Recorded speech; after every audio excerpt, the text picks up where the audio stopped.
हा अध्याय चौथा, प्रश्न क्रमांक 43वा. कमीत कमी किती वर्षापूर्वी भगवान श्रीकृष्णांनी विवस्वानाला भगवद्गीता सांगितली? त्याचं उत्तर आहे 12,04,00,000 वर्षापूर्वी. बर, हे म्हणतायत की पहिल्या श्लोकामध्ये आहे. हा, पुस्तकामध्ये पहिल्या श्लोकामध्ये.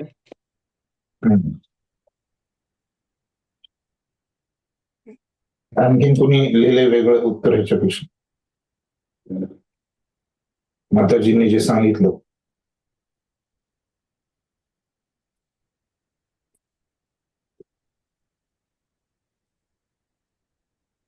ते लिहिलेलं आहे. मान्य केल्यास सर्वसाधारणपणे निदान ते किती आहे ते 12,04,00,000 वर्षापूर्वी. ठीक आहे, पुढचं बघूया. कोणी वाचा.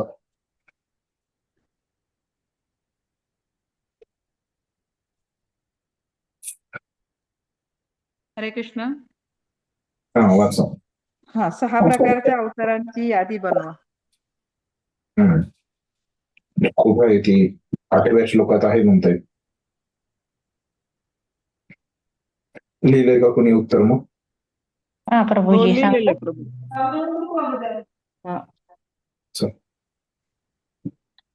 सांगू का? काय लिहिलंय? हा, पुरुष अवतार, गुण अवतार, लीला अवतार, शक्तावेश अवतार, मन्वंतर अवतार आणि युग अवतार. 6 झाले. 6. हे 6 प्रकारचे अवतार आहे. हे हिंदी मधलं उघडलं वाटतं मी चुकून. है ओके, ठीक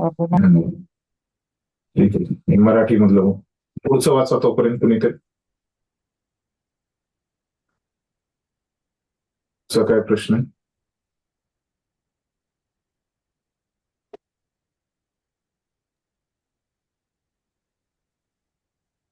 श्रद्धापासून ते प्रेमपर्यंतचे 8 टप्पे कोणते? श्रद्धेपासून ते प्रेमापर्यंतचे 8 टप्पे कोणते असं विचारलंय. दुसरं कोणी लिहिलं असेल तर बघ, लिहिलं असेल. कुठे आहे म्हणताय त्याचं उत्तर? ते कंसात काय दिले? त्याचं उत्तर लिहिलं मी, एक साधू संघ, नाही, नंतर 10व्या दुसरं श्लोकात लिहिलं आहे भजन क्रिया, का? तिसरं लिहिला अनर्थ निवृत्ती, चौथा लिहिला निष्ठा, 5वा लिहिला रुची, 6वा आसक्त किंवा आसक्ती, 7वा लिहिला भावस्तर आणि 8वा लिहिला प्रेमस्तर. कोणत्या श्लोकात आहे याचं उत्तर? ह्याचं उत्तर 4.10. 4.10 मध्ये. बाकीच्या भक्तांना मिळालं का? आणि एकदा सांगा प्रभू, आणि एकदा सांगितलं. साधू माताजी वाचा आणखीन एकदा वाचा. बरोबर आहे माताजींनी जे लिहिलेलं आहे ते एकदा आणखीन वाचा माताजी.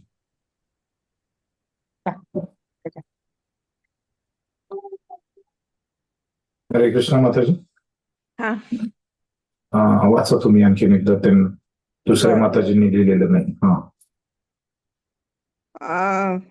पहिला लिहिला साधू संघ, दुसरा लिहिलाय भजन क्रिया, तिसरा लिहिलाय अनर्थ निवृत्ती, चौथा आहे निष्ठा, 5वा आहे रुची, 6वा आहे आसक्ती, 7वा आहे भावस्तर आणि 8वा आहे प्रेमस्तर.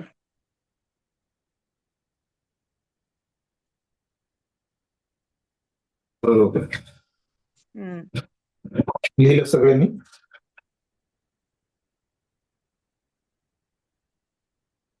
कोणी आहे का ज्याला समजलं नाही असं कोणी आहे? 3 प्रश्न झाले आपले. पुढचं वाचा, चौथा 46वा.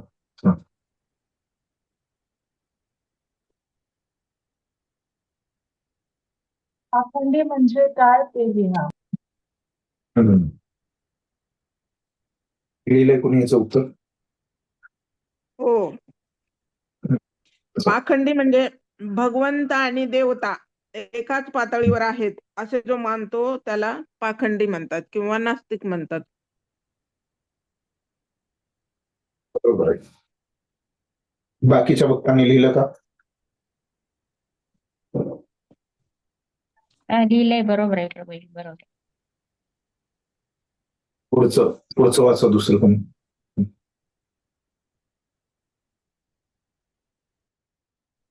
मानवी समाजाच्या 4 विभागांना प्रभावित करणारे घटक कोणते? 18व्या श्लोकात आहे म्हणता येत उत्तर. लिहिलंय का कोणी?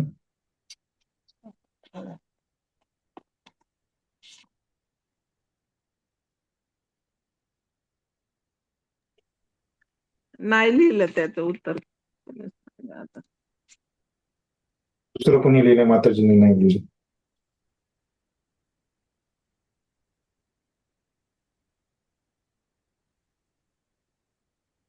मानवी समाजाच्या 4 विभागांना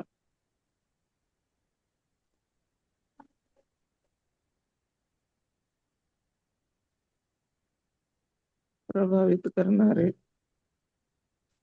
घटक 4.18 मध्ये.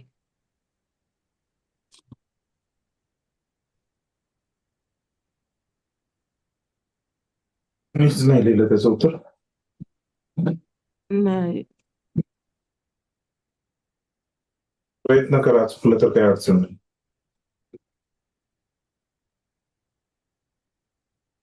श्रीकृष्ण प्रत्यर्थ करत असल्यामुळे अशा व्यक्तीवर दिव्य आनंदाची प्राप्ती घडते. या मार्गाचा अनुभव त्यांच्या बुद्धीचे प्रश्न होत. व्यक्ती सेवा करण्याच्या जाणून मनुष्य हे सर्व प्रकारच्या कर्मांना समाजाच्या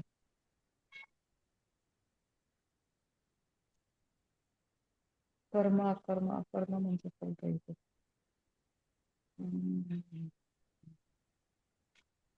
करणारे घटक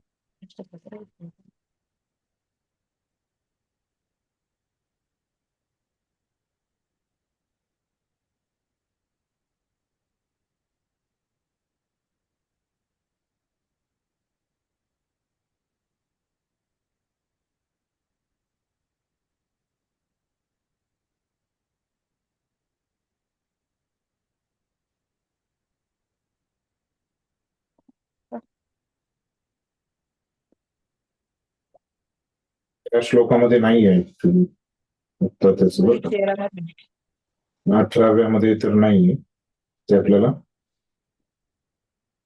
म्हणून त्यांनी तिथे 18 सांगितलेलं आहे. दुसऱ्या श्लोकात आपल्याला बघावं लागेल.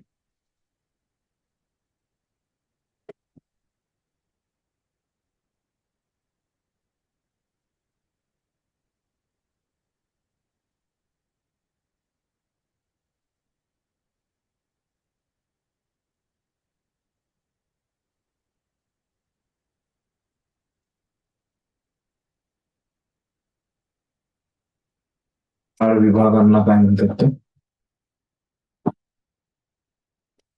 प्रभावित करणारे.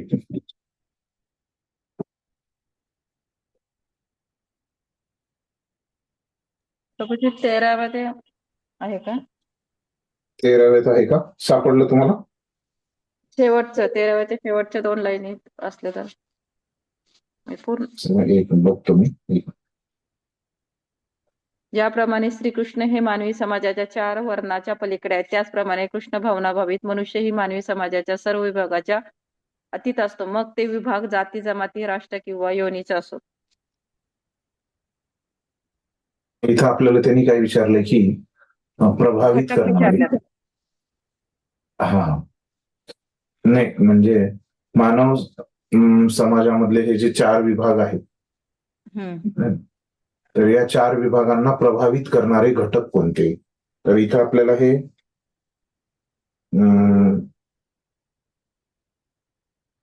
म्हणजे हे अतीत आहेत एवढं कळालं इथं. पण यांना हे प्रभावित केलं या घटकांनी असं काही इथं समजत नाही. ते जिथं त्याचा उल्लेख केलाय प्रभुपादांनी ते आपल्याला शोधलं पाहिजे. तसे 13 हे बघा, ते कसं काय चुकीचं आहे. जे पुढच्या श्लोकाचं त्यांनी 16व्यात सांगितलंय, म्हणजे 13, 14, 15 एवढ्यामध्येच उत्तर आहे. हे 3 श्लोक आपण वाचून बघूया. तर म्हणजे 13व्या श्लोक मध्ये आहे त्याचं उत्तर. ओके, सापडलं का? मी वाचलं.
म्हणजे इंग्लिश मध्ये थोडस बघूया कधी कधी काय करतात ते.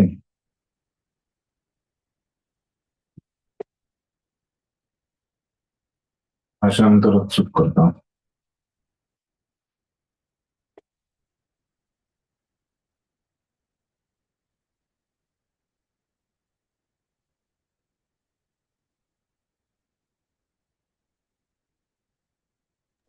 चार 4.13. इथं बरोबर दिलं आणि हे पण दिलं की most predominantly influencing divisions of human society. English गीतेमध्ये इथे तर काय स्वच्छताचं येणं महत्वाचं आहे खूप.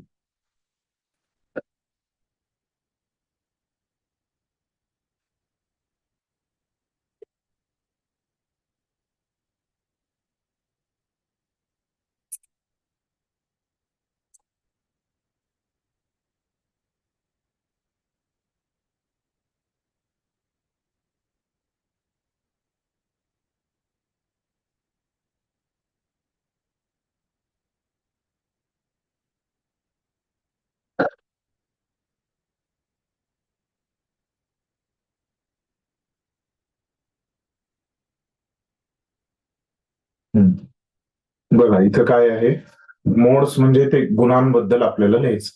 इथं थोडस भाषांतरामध्ये समस्या आहे या प्रश्नामध्ये. तर आता आपण ते प्रश्न व्यवस्थित समजावून घेऊया. तर प्रश्न त्यांचा काय आहे की मानवी समाजाच्या 4 विभागांना, हे मानवी समाजाचे 4 विभाग कळाले तुम्हाला, म्हणजे जे वर्णाद्वारे जे विभाग केले, वर्ण आणि आश्रमाद्वारे 8 विभाग केले. आणि इथं त्यांना जे सांगायचे मानवी समाजाचे 4 विभाग, म्हणजे वर्णाद्वारे जे विभाग झाले है ना, ते 4 झाले. बरोबर. चातुर्वर्ण्यम असं म्हटलंय भगवंतांनी. मग हे वर्णामुळे जे 4 विभाग झालेले आहेत ते कोणते येतो? ब्राह्मण, क्षत्रिय, वैश्य आणि शूद्र. तर ह्याला प्रभावित करणारे घटक है ना, म्हणजे हे जे 4 वर्ण आहेत त्यांना प्रभावित करणारे जे मोड्स म्हणजे काय गुण आहेत, गुण शब्द वापरायला पाहिजे होता इथं थोडं भाषांतरामध्ये, म्हणजे आपल्याला लगेच समजलं. त्यांना प्रभावित करणारे घटक म्हटलंय त्यांनी. घटकाच्या ऐवजी काय पाहिजे होता? गुण शब्द. इंग्लिशमध्ये आपण बघितलं ते भाषांतर, तर पण तिथं मोड्स मोड्स म्हणजे काय असतं की गुण आहे ना. 3 मोड्स म्हणजे 3 गुण जे आहेत आपले ते असतात. म्हणजे त्या 3 गुणांचे काय आहेत मग घटक? तर ब्राह्मणांना जे प्रभावित करणारा घटक कोण आहे मग इथं? सत्वगुण आहे. बरोबर आहे. इथे दिले बघा. 4 वर्णांचा आरंभ बुद्धिमान मनुष्यांच्या विभागापासून होतो. या वर्गाला पारिभाषिक शब्दात ब्राह्मण असे म्हटले जाते. तर पहिला जो वर्ण आहे ब्राह्मण, ते कशामध्ये त्याला त्याचा जो घटक आहे तो कोण आहे इथं? सत्वगुण आहे. क्षत्रियांचा कोण आहे मग? रजोगुण आहे. आणि जे व्यापारी लोक आहेत वैश्य, त्यांचा रजो आणि तमोगुण आहे. आणि जे शूद्र लोक आहेत त्यांचं कोणतं आहे? तमोगुण. तर इथं घटक म्हणजे काय आहे ते इंग्लिशमध्ये आपण बघितलं, मूळमध्ये ते मोड आहे, त्याच्यामुळे ते आपल्याला थोडं अवघड गेलं. आणि तिथं इंग्लिश प्रश्नामध्ये दिलेलं पण आहे की 13व्या प्रश्नात त्याचं उत्तर आहे ना. हे पण इथं थोडं चुकलंय हे भाषांतरीच. समजलं आता हे प्रश्न सगळ्यांना? कुणी आहे ज्याला हे समजलं नाही? 46 ठीक, पुढचं वाचा मग. हे सॉरी 47 कुणाला समजलं नाही असं मानवी कोणी आहे? समाजाला प्रभावित करणारे घटक म्हणजे 3 गुण ना. हा, त्या घटक 3 प्रकृतीचे गुणापैकी 3 गुण. म्हणजे घटक म्हणजे 3 गुण नाहीये, पण 3 हे चुकीचं आहे. हे भाषांतर थोडस हे चुकलंय त्यांचं इथं. त्यांनी जे भाषांतर 3 गुण असं करायला पाहिजे, ते भाषांतर चुकलंय इथं. म्हणजे या प्रश्नाचं उत्तर 3 गुण येईल ना प्रभूजी? सत्वगुण, रजोगुण, तमोगुण. 4 विभाग, हा तसं पण लिहू शकता तुम्ही. आणि ते पण बरोबर आहे. ते जे गुण आहेत घटक म्हणजे 3 गुण आहेत, तर संक्षिप्त मध्ये ते पण लिहू शकता. आणि 1 मार्काला जर आलं तर 3 गुण लिहिलं तरी ते बरोबर आहे एका दृष्टिकोनातून. 1 पेक्षा जास्त मार्काला आलं तर असं तुम्ही त्याच्यामध्ये विस्तारानं लिहा की कोणता वर्णाला कोणता घटक प्रभावित करतोय ते. बरोबर आहे माताजी तुमचं. 3 गुण हे पण बरोबर आहे.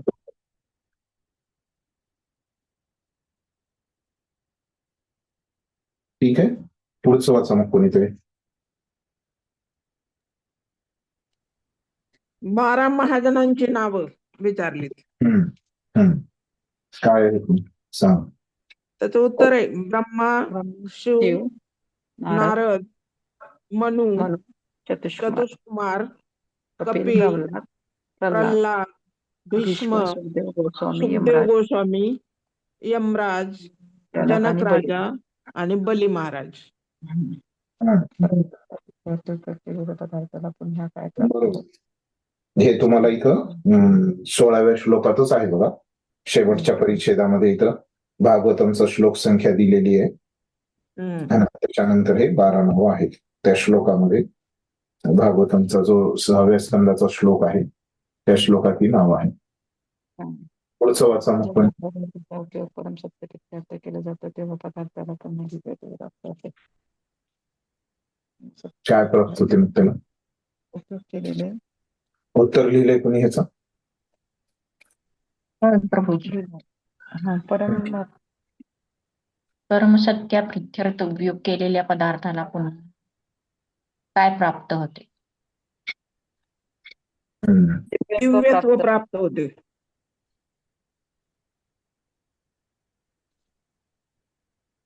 त्या पदार्थाला पुन्हा दिव्यत्व प्राप्त होते असं उत्तर लिहिलं प्रभूजी. हम्म. 4.24 मध्ये. बरोबर. ह्याचं उत्तर आहे बघा इथं. एकच परिच्छेद आहे तात्पर्यामध्ये. जसंच्या तसं माताजींनी जे लिहिलंय दिव्यत्व असं जसंच्या तसं इथं वाक्य आहे. शेवटून तुम्ही 1, 2, 3, 4, 5 शेवटून 6वी लाईन जी आहे, जेव्हा पदार्थाचा उपयोग परम सत्या प्रित्यर्थ केला जातो तेव्हा पदार्थाला पुन्हा दिव्यत्व प्राप्त होते असं एक वाक्य. जसंच्या तसं त्याचं उत्तर आहे तिथं. पुढचं वाचा. दीर्घायुष्याविषयी एका भक्ताची प्रतिक्रिया काय असते ते स्पष्ट करा.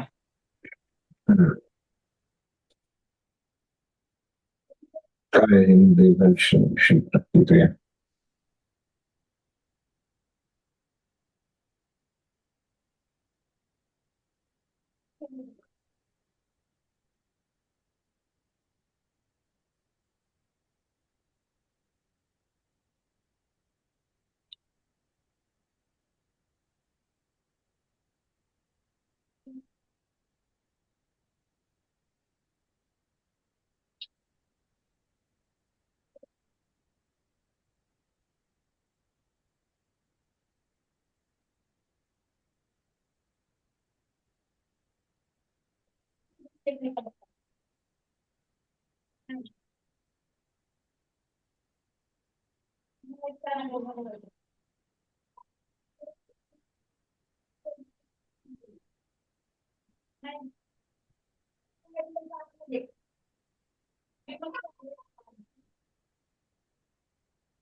काय असते मग प्रतिक्रिया?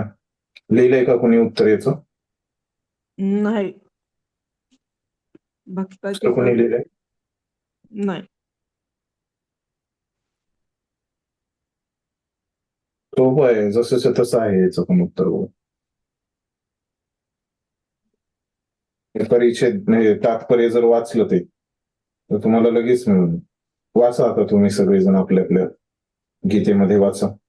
मिळालं पाहिजे. एकदम सोपं आहे ह्याचं उत्तर तुम्हाला. सगळ्यांनी जर ह्या 29व्या श्लोकाचं तात्पर्य वाचलं तर तुम्हाला लक्षात आलं पाहिजे. आता वाचा सगळेजण आपल्या आपल्या मनामध्ये. श्वसन प्रक्रिया नियंत्रित करण्याच्या या योग पद्धतीला प्राणायाम म्हटले जाते आणि आरंभी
हरेकृष्ण प्रभूजी, याचं उत्तर एका ओळीत लिहायचं की दोन तीन ओळीत लिहायचं असं म्हणजे?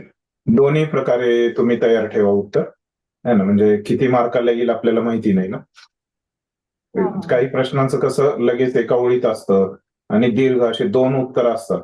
त्यावेळेस तुम्ही काय करा, तशा प्रश्नांचे दोन्ही उत्तर तयार ठेवा. है ना, कारण आपल्याला माहिती नाही किती मार्कला येणार. आता अशा प्रकारचे जे प्रश्न असतात, 12 महाजनांची नावे है ना, त्याच्यात काही असं 2 उत्तरं तुम्हाला मिळणार नाही.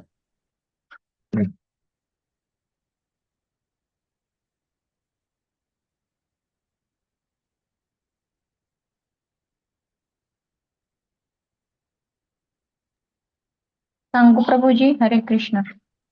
हा सांगा. कृष्ण भावनाभावित भक्त भगवंताच्या दिव्य सेवेत स्थित असतो. जीवनाच्या अंती तो भगवान श्रीकृष्णांच्या दिव्य धामामध्ये प्रविष्ट होतो. त्यामुळे तो दीर्घायुषी होण्याचा प्रयत्न करत नाही. माताजीने कसं मध्यम स्वरूपामध्ये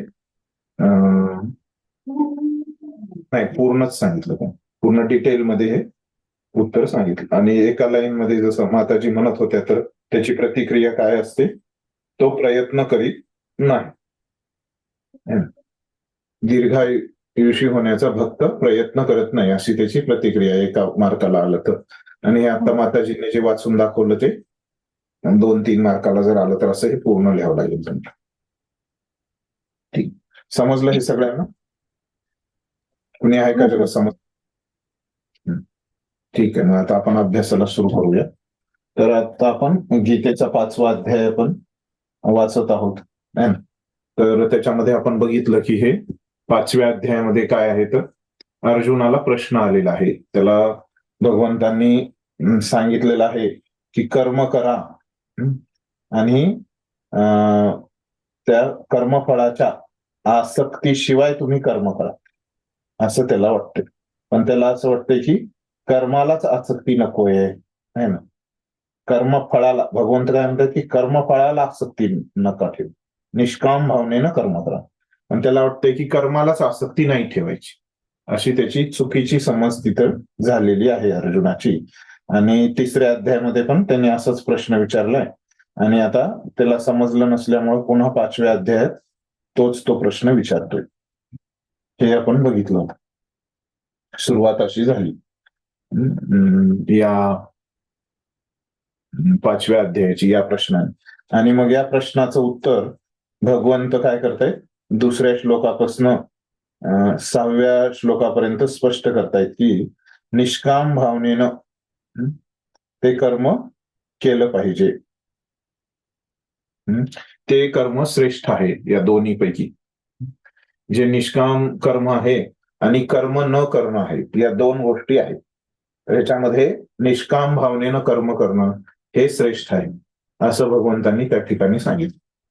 मग आपण बघितलं 7व्या श्लोकापासून मग 12व्या श्लोकापर्यंत भगवंतांनी तिथं स्पष्ट केलेलं आहे की हे निष्काम भावनेने केलेलं जे कर्म आहे, निष्काम कर्मयोग जो आहे ना, तो कसा करायचा, ह्याचं जीवनामध्ये हे उतरवायचंय तेव्हा आपली चेतना काय असली पाहिजे, आपण कसं कार्य केलं पाहिजे, आणि ह्याचं फळ काय काय मिळणार आहे, ह्या सगळ्या गोष्टी भगवंतांनी या श्लोक संख्या 7 ते 12 मध्ये आपल्याला सांगितलेल्या आहेत. निष्काम कर्मयोग कसं करायचं. मग पुन्हा भगवंत 13व्या श्लोकापासून 16व्या श्लोकामध्ये भगवंत सांगतायत, काय सांगतायत आपल्याला, की हे जर निष्काम कर्मयोग कोण करतं बाबा, हे कसं होतं, जीव करतो की प्रकृती करते की भगवंत करतात, कोण करतं, या तिघामधलं काय आहे. मग ह्याचं उत्तर काय दिलं भगवंतांनी, कोण करतं हे निष्काम कर्म. जीव इच्छा करतो, प्रकृती ती पूर्ण करते, पण भगवंतामार्फत पूर्ण होते. भगवंत त्याची अनुमती देतात. हा, तर हे आपण हा सिद्धांत इथं बघितला या 4 श्लोकामध्ये. मग आता हे बघितल्यानंतर मग जीव जेव्हा निष्काम कर्म करतो, निष्काम कर्म करत असताना तिथं अशा प्रकारे मग जीवाची तिथं धारणा असते की मी कर्म करत नाही, है ना. जो निष्काम कर्मयोगामध्ये आहे व्यक्ती, तो समजतो की मी कर्म करत नाही, मी फक्त इच्छा करतोय, आणि प्रकृती ती पूर्ण करते, आणि भगवंत जे आहेत है ना ते अनुमती देत आहेत, हे त्याला माहिती असतं. जो निष्काम कर्मयोगाचा हे ज्ञान आहे, है ना, असं पण तिथं भगवंतांनी सांगितलंय 16व्या श्लोकामध्ये. आणि निष्काम कर्मयोगाकडे हे ज्ञान असतं. एवढं आपण बघितलं 16व्या श्लोकापर्यंत. मग आता भगवंत सांगतायत की ज्याच्याकडे हे ज्ञान आहे तर तो काय करेल हो? तर तो परमात्म्याचा आश्रय घेईल. असा निष्काम कर्मयोगी पुढं काय करेल? परमात्म्याचा आश्रय घेईल तो आणि मुक्तीला प्राप्त करेल. असं आहे. तर तेच आता भगवंत समजावून सांगतायत 17व्या श्लोकापासून. मग असं हे ज्याच्याकडे हे जे ज्ञान आहे ना, की भगवंत त्याची अनुमती देत आहेत, म्हणजे भगवंत परमात्म्याच्या रूपाने त्याची अनुमती देत आहेत हे त्याला माहित असतं. कारण परमात्मा हे काय भगवंतांचं रूप आहे. आणि मग तो जाणतो की काय जाणतो की हे जे परमात्मा आहे ह्यांच्या अनुमतीमुळेच है ना आपण कोणतंही निष्काम कर्म करू शकतो. आणि मग तो काय करतो? ह्या परमात्म्यावरच आपली बुद्धी, मन आणि श्रद्धा लावून ह्या परमात्म्याचाच तो आश्रय घेतो, असं भगवंत 17व्या श्लोकात सांगतायत. त्याचं जर तुम्ही भाषांतर वाचलं 17व्या श्लोकाचं, चौथा अध्याय उघडला का हे?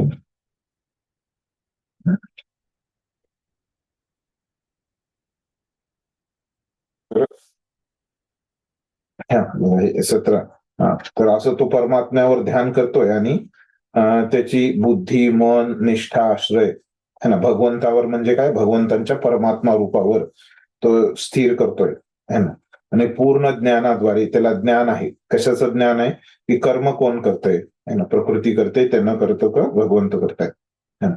आणि असं जर त्याला ज्ञान असल्यामुळं त्याची सर्व कल्मशे, म्हणजे त्याचं काय होतंय, शुद्धीकरण होतंय, ती धुतली जात आहे, याचे सगळे अनर्थ धुतले जातात. कारण तो परमात्म्याशी आता संबंध साधतोय. आणि हे सगळं केल्यामुळं तो मुक्तीचा जो मार्ग आहे त्याच्यावर तो पुढे जातोय. मग पुढच्या 18व्या श्लोकामध्ये काय भगवंत सांगतायत आपण बघितलं काल, त्याचा भाषांतर आपण बघितलं होतं की असा जो मुक्तीपथावर पुढं पुढं जातोय व्यक्ती परमात्म्यावर ध्यान केल्यामुळं, तर मग तो कसा हा मुक्तीपथावर जात असताना तो कसं, जसं भगवंतांचा एक गुण आहे की ते सगळ्यांना कसं समदृष्टीने बघतात, सगळ्या जीवात्म्याला. कुणी माझ्या पक्षाचा आहे, कुणी माझा विरोधी आहे, असं भगवंतांचा भाव नसतो. तसंच हा निष्काम कर्मयोगी काय आहे, परमात्म्यावर ध्यान केल्यामुळं हा भगवंतांचा जो समभाव आहे, भगवंताचेच गुण त्याच्यामध्ये येतात. असं का होतंय भगवंतांचे गुण? कारण मागच्या श्लोकात सांगितलं भगवंत, जे आपण जीवात्मा तर शुद्ध आहोत, पण आपल्यामध्ये जे कल्मश आलेत है ना, कशामुळे आले? भौतिक प्रकृतीच्या संग केल्यामुळं. इथं आपल्याला हे शरीर मिळाल्यामुळं आपल्यामध्ये हे कल्मश आलेले आहेत. पण आता काय होतंय की परमात्म्यावर ध्यान केल्यामुळं त्या व्यक्तीचे हे कल्मश सगळे निघून जात आहेत त्या ठिकाणी, बरोबर. आणि हे कल्मश निघून गेल्यामुळं त्याच्यामध्ये परमात्म्यासारखेच गुण येत आहेत. तर ते कसे येत आहेत? तर ते ह्या श्लोकात सांगितलं की तो समान बघतोय ब्राह्मणाला, गाईला, हत्तीला, कुत्र्याला आणि चांडाळाला. हे आपण इथपर्यंत ह्या भाषांतरापर्यंत हे तात्पर्य वाचलं होतं ना काल आपण, फक्त समजून घ्यायचं राहिलं होतं, बरोबर आहे ना? का वाचलं नाही? वाचलं नसेल तर वाचा ना, वाचा मग कोणीतरी. वाचलं होतं पण तरी पण वाचूया. वाचलंय का? ठीक आहे, राहू द्या मग. तर आपण समजून घेऊया. तर तात्पर्य काय म्हणतायत प्रभुपाद? तर कृष्ण भावना भावित मनुष्य म्हणजे काय आहे? भक्त आहे. तर जाती किंवा योनी यामध्ये मुळीच भेद करत नाही. तर आपण बघतो, आपण इस्कॉन मध्ये काही कुणाच्या जातीमुळं है ना आणि योनीमुळं असं आपण भेद करत नाही, जातपात आपण मानत नाही, कारण भक्तांना ते काहीच नसतं. भक्त सगळे काय असतात? भगवंतांचे भक्त असल्यामुळं ते दिव्य स्तरावर असतात, ह्या 3 गुणामध्ये येत नाही.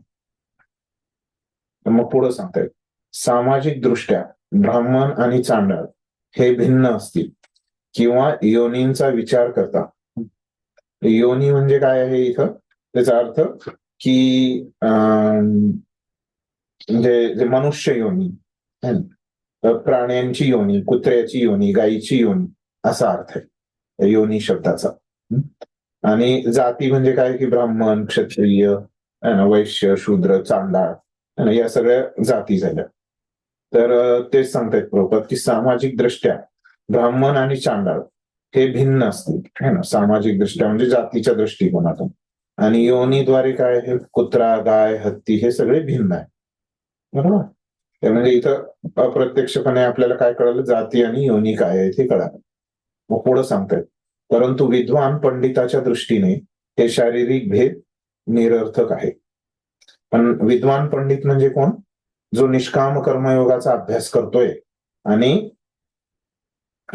निष्काम कर्मयोगाचा अभ्यास करून आता तो कोणत्या स्तरावर आलाय की अशा स्तरावर आलाय तो की ज्या ठिकाणी तो आता परमात्म्याचा आश्रय घेतोय आणि परमात्म्याचा आश्रय घेऊन त्याचे कल्मश हळूहळू कमी झालेले आहेत, असा निष्काम कर्मयोगी, असा त्याचा अर्थ आहे विद्वान पंडित म्हणजे.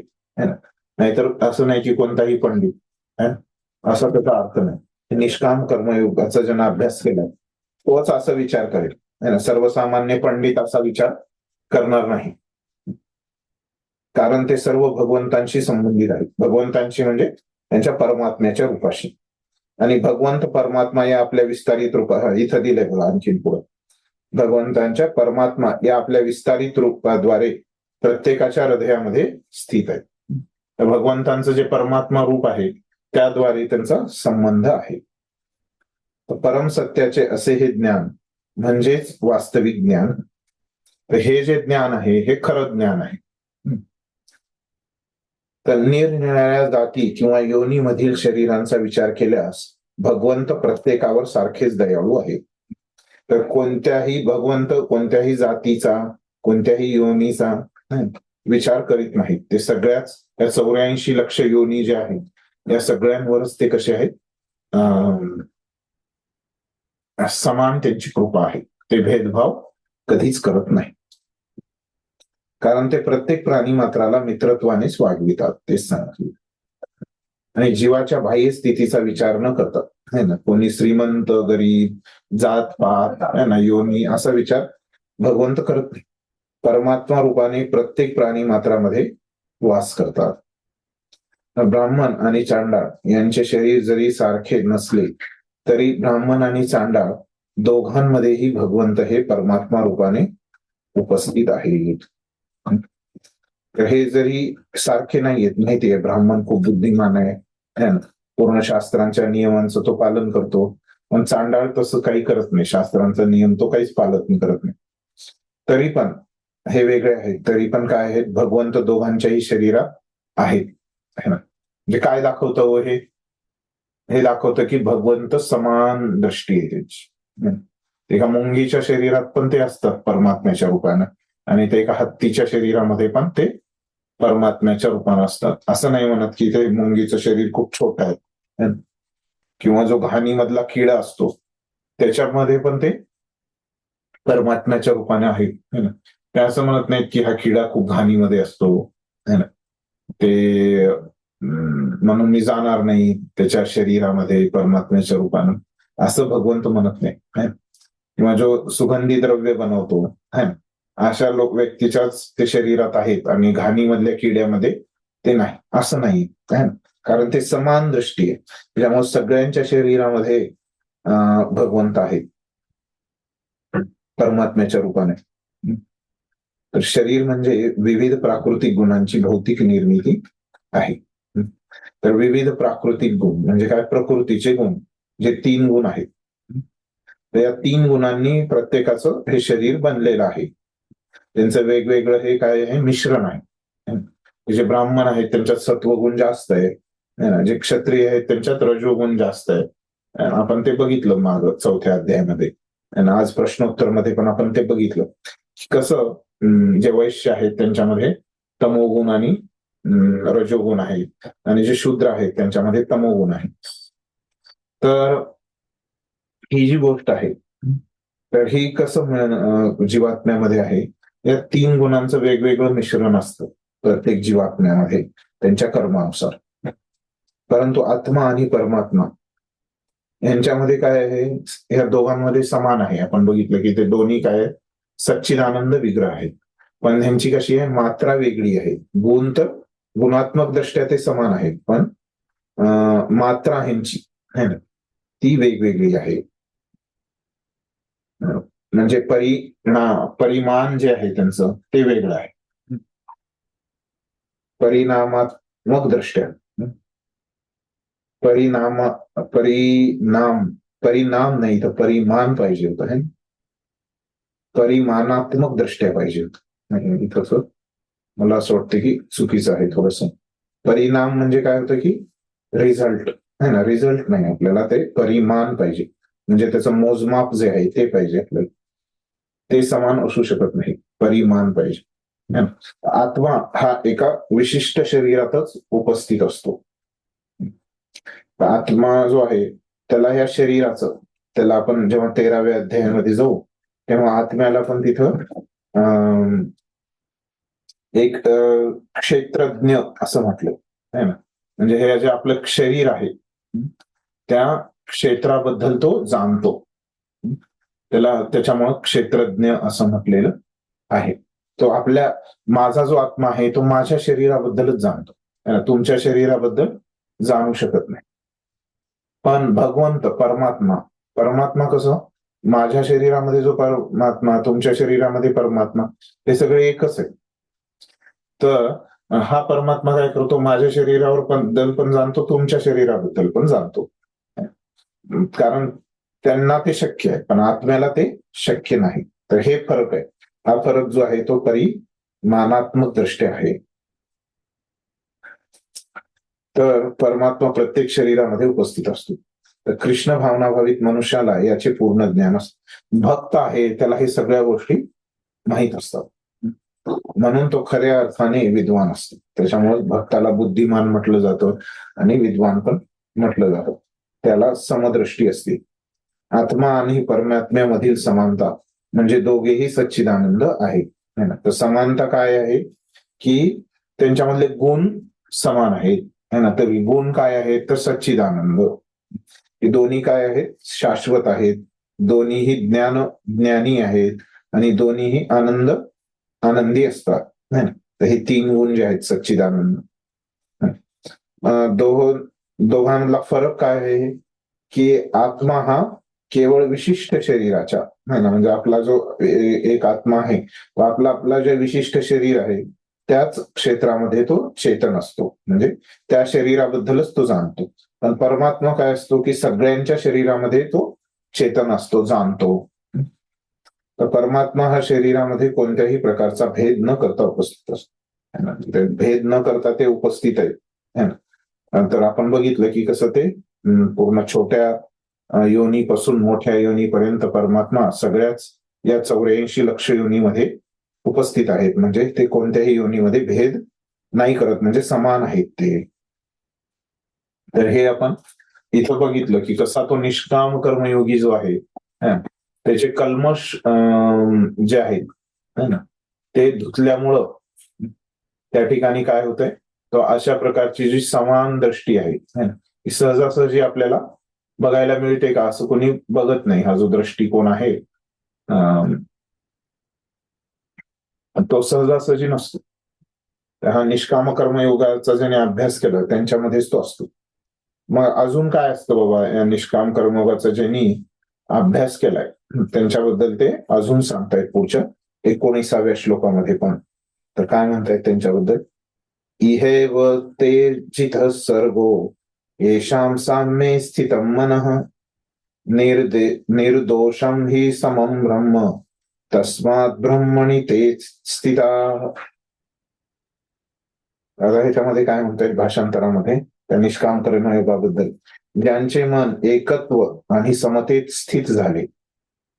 हे निष्काम कर्मयोगाचं जेव्हा मन त्या पुढच्या अवस्थेला जो एकत्व आणि समतेमध्ये स्थित झालेला आहे, ज्यांनी जन्म आणि मृत्यूच्या बंधनावर पूर्वीच विजय प्राप्त केला आहे, कारण त्यांची प्रगती झाली, ते मुक्तीच्या मार्गावर आता पुढे जाते. मुक्ती मध्ये काय जन्म मृत्यू नसतो, कारण परमात्म्या 17व्या श्लोकात सांगितलं ते मुक्तीच्या मार्गावर आता पुढे जात गेलेत आणि एवढ्या पुढे गेलेत की आता त्यांनी जन्म मृत्यूचं जे बंधन आहे त्याच्यावर त्यांनी विजय प्राप्त केलाय. ते ब्रह्माप्रमाणेच निर्दोष आहेत. आता जे आपल्यामध्ये 4 दोष आहेत, सगळ्यामध्ये आपल्या बद्ध जीवांमध्ये जे 4 दोष आहेत, त्या 4 दोषामधून पण त्यांची मुक्ती झालेली आहे अशा निष्काम कर्मयोगाची. आणि ते जसे ब्रह्मामध्ये म्हणजे भगवंतामध्ये 4 दोष नाहीयेत है ना, तर हे भगवंताच्या शरीराचा जो प्रकाश आहे है ना, त्या ठिकाणी पण 4 दोष नाहीयेत. तर त्या ब्रह्मन प्रमाणच आता हे निर्दोष झालेले आहेत है ना. आणि याप्रमाणे ते पूर्वीच ब्रह्मामध्ये स्थित झालेले असतात. आणि मग या अवस्थेमध्ये काय आहे, ते ब्रह्मन स्तराला त्यांनी प्राप्त केले अशा निष्काम कर्मयोगानं है ना. त्यांची शुद्धी होऊन ते या ब्रह्मन स्तरापर्यंत आलेले आहेत असं आपल्याला इथे कळालेलं आहे. स्पष्ट आहे? एवढं समजलं? तात्पर्य वाचा कोणीतरी. हरे कृष्ण. हा वाच. तात्पर्य. वर उल्लेख केल्याप्रमाणे मनाची साम्य अवस्था म्हणजे आत्मसाक्षात्काराचे लक्षण आहे. ज्यांनी वास्तविकपणे अशा अवस्थेची प्राप्ती केली आहे त्यांनी भौतिक बंधने, विशेषतः जन्म आणि मृत्यू यावर विजय प्राप्त केल्याचे जाणले पाहिजे. जोपर्यंत मनुष्य या देहाशी तादात्म्य करतो तोपर्यंत त्याला बद्ध समजले जाते. परंतु जेव्हा तो आत्मसाक्षात्काराद्वारे साम्य अवस्थेप्रत उन्नत होतो तेव्हा तो बद्ध जीवातून मुक्त होतो. दुसऱ्या शब्दात सांगायचे तर त्याला भौतिक जगात पुन्हा जन्म घ्यावा लागत नाही, तर तो मृत्यूनंतर आध्यात्मिक जगात प्रवेश करू शकतो. भगवंत हे निर्दोष आहेत कारण ते आसक्ती आणि द्वेष रहित आहेत. त्याचप्रमाणे जेव्हा जीव आसक्ती आणि द्वेष रहित होतो तेव्हा तो सुद्धा निर्दोष होतो आणि आध्यात्मिक जगतात प्रवेश करण्यास पात्र होतो. अशी व्यक्ती पूर्वीच मुक्त झाल्याची समजले पाहिजे आणि अशा व्यक्तीच्या लक्षणांचे वर्णन खाली करण्यात आलेले आहे. धन्यवाद. मी नंतर ऐकत असते म्हणून रेकॉर्डिंग.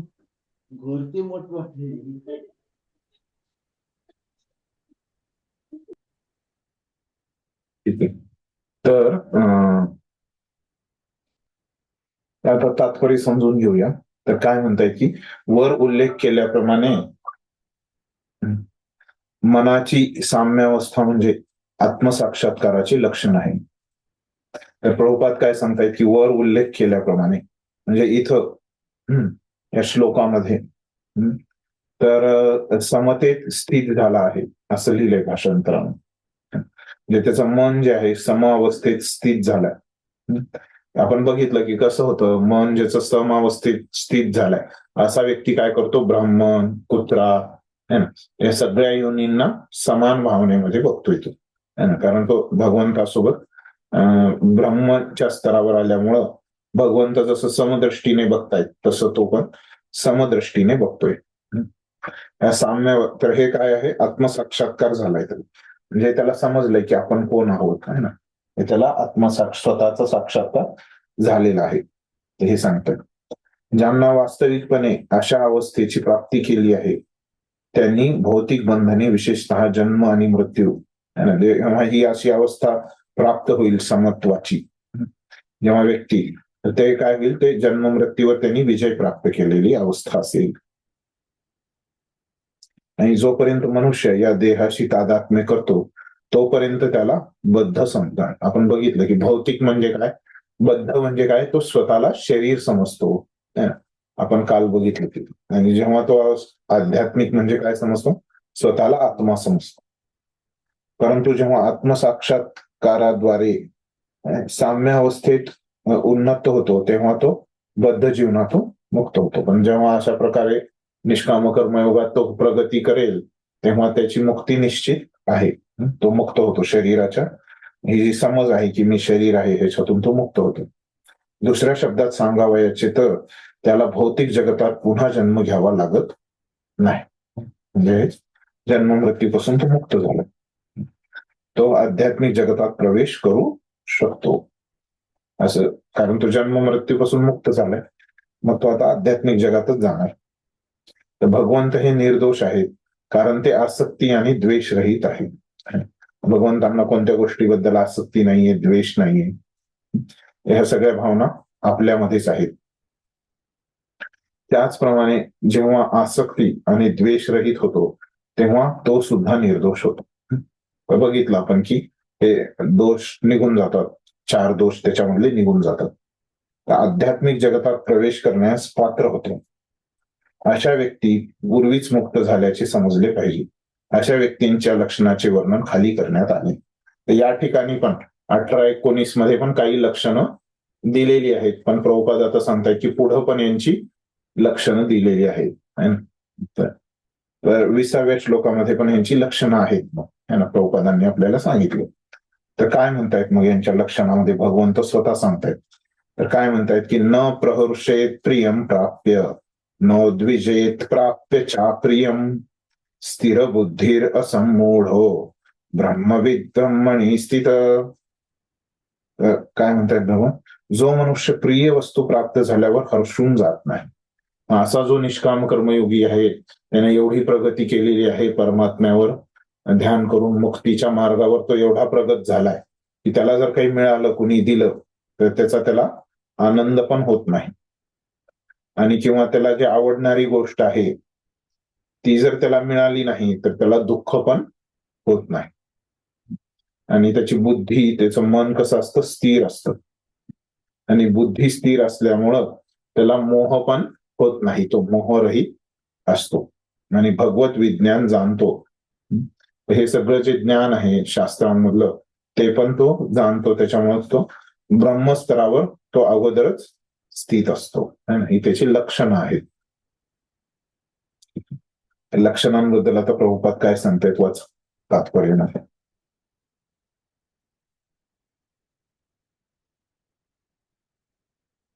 कुणाची लक्षणं आहेत ही निष्काम कर्मयोगाची, ज्याने एवढी प्रगती केली. हा, हरे कृष्ण प्रभू. वाचा. तात्पर्य सुनील प्रभुपाद द्वारा जय प्रभुपाद की जय. आत्मसाक्षात्कारी व्यक्तीची लक्षणे या ठिकाणी सांगण्यात आली आहेत.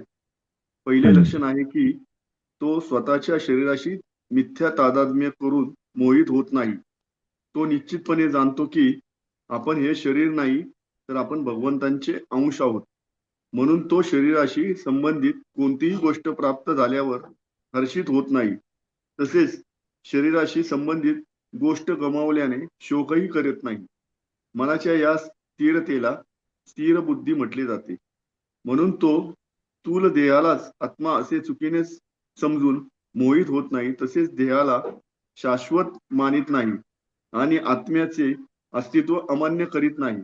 या ज्ञानामुळे तो परम सत्याचे संपूर्ण विज्ञान म्हणजेच ब्रह्म, परमात्मा आणि भगवान जाणण्याच्या स्तराप्रत उन्नत होतो. तो सर्व तऱ्हेने ब्रह्माशी एकरूप होण्याचा मिथ्या प्रयत्न न करता आपल्या स्वरूप स्थितीला पूर्णपणे जाणतो. यालाच ब्रह्म साक्षात्कार असे म्हणतात. अशा स्थिर बुद्धीला कृष्ण भावना म्हणतात. हरे कृष्ण. धन्यवाद. तर आता पहिल्या ओळीमध्ये प्रभुपाद सांगतायत की हे जो व्यक्ती आहे त्याला दुसरं नाव काय आहे, आत्मसाक्षात्कारी आहे. कारण का बरं, त्याचे कल्मश निघून गेल्यामुळं है ना, म्हणजे ते कल्मश म्हणजे त्याची घाण निघून जाते, त्याच्यामधले दोष निघून जात आहेत. त्याच्यामुळे तो काय होतोय, त्याला स्वतःचा साक्षात्कार होतोय. आणि त्याची ही लक्षणं आहेत. ते पण दुसरं पर्यायी नाव प्रभुपाद सांगतायत. पण इथं विषयाच्या दृष्टिकोनातून तो कोण आहे, आत्मसाक्षात्कारी व्यक्ती कोण आहे, तो असा निष्काम कर्मयोगी आहे. तो आता काय करतोय की परमात्म्यावर तो ध्यान करतोय आणि मुक्तीच्या मार्गावर पुढे जातोय. त्याच्याबद्दल हे सांगताय. तर पहिले लक्षण आहे, सगळ्यात प्राथमिक पहिलं लक्षण काय आहे की तो शरीरासोबत स्वतःची ओळख करत नाही. असं शरीराच्या ज्या गरजा आहेत तो म्हणजे तो पुरवतो, पण स्वतःला शरीर नाही. हे शरीर आहे, काल पण मी सांगितलं होतं की हे मी शरीर आहे असं नाही समजत. हे शरीर जे आहे हे माझं शरीर आहे असं तो समजतो. मला मिळालेलं शरीर आहे, त्यांना भगवंत माझ्या पूर्वकर्मानुसार भगवंतांनी मला हे दिलेलं शरीर आहे, अशा पद्धतीनं त्याची समज असते. म्हणून तो शरीराशी संबंधित कोणतीही गोष्ट प्राप्त झाल्यावर तो कधीच खुश होत नाही. आणि कोणती गोष्ट गमावल्यावर तो शोकही करत. तो समजतो की हे कर्मानुसार प्रकृती सगळं काही व्यवस्था करत आहे. याच्यामध्ये काही शोक होण्याचं किंवा आनंदी होण्याचं काही कारण नाहीये. मनाच्या या स्थिरतेला तर असं हे जे व्यक्ती समजू शकतो, तर आपल्याला त्याचं ज्ञान होते है ना, पण आपल्याला असं समजणं थोडंसं अवघड जाते है ना. पण तो व्यक्ती तसं समजू शकतोय. आपल्याला असं समज आता हे ज्ञान होणं सोपं आहे, पण त्या व्यक्तीला प्रत्यक्ष हे ज्ञान पण असतं आणि तो असं त्याची भावना पण तशी असते तशा त्या निष्काम कर्मयोगाची. आणि त्याच्यामुळे त्याला स्थिर बुद्धी असं म्हटलेलं आहे. म्हणून तो स्थूल देहालाच आत्मा अशी चुकीने समजून मोहित होत नाही. तर तसेच देहाला शाश्वत मानित नाही. तर त्याला माहित असतं की आपण मरणार आहोत, तेव्हा आपलं हे शरीर नष्ट होईल. आणि आत्मा आहे ना, तो आत्म्याचं अस्तित्व मान्य करतो. या ज्ञानामुळे तो परमसत्याचे संपूर्ण विज्ञान म्हणजेच ब्रह्म, परमात्मा आणि भगवान जाणण्याच्या स्तरापर्यंत उन्नत होतो. हे सगळं त्याला माहीत असल्यामुळं तो योग्य व्यक्ती म्हणतो की ब्रह्म काय आहे, भगवंतांच्या शरीराचा प्रकाश आहे, परमात्मा हे कसंच त्यांचं रूप आहे भगवंतांचंच, आणि भगवान हे त्यांची मूळ रूप आहे, भगवान रूप. ह्या सगळ्या गोष्टी तो समजू शकतो. त्या अवस्थेला तो आलेला आहे. तो सर्व तऱ्हेने ब्रह्माशी एकरूप होण्याचा मिथ्या प्रयत्न न करता, जसं मायावादी लोक ब्रह्ममध्ये विलीन होण्याचा, ब्रह्मांच्या समानच होण्याचा ते प्रयत्न करतात, तसा प्रयत्न हा निष्काम कर्मयोगी नाही करत.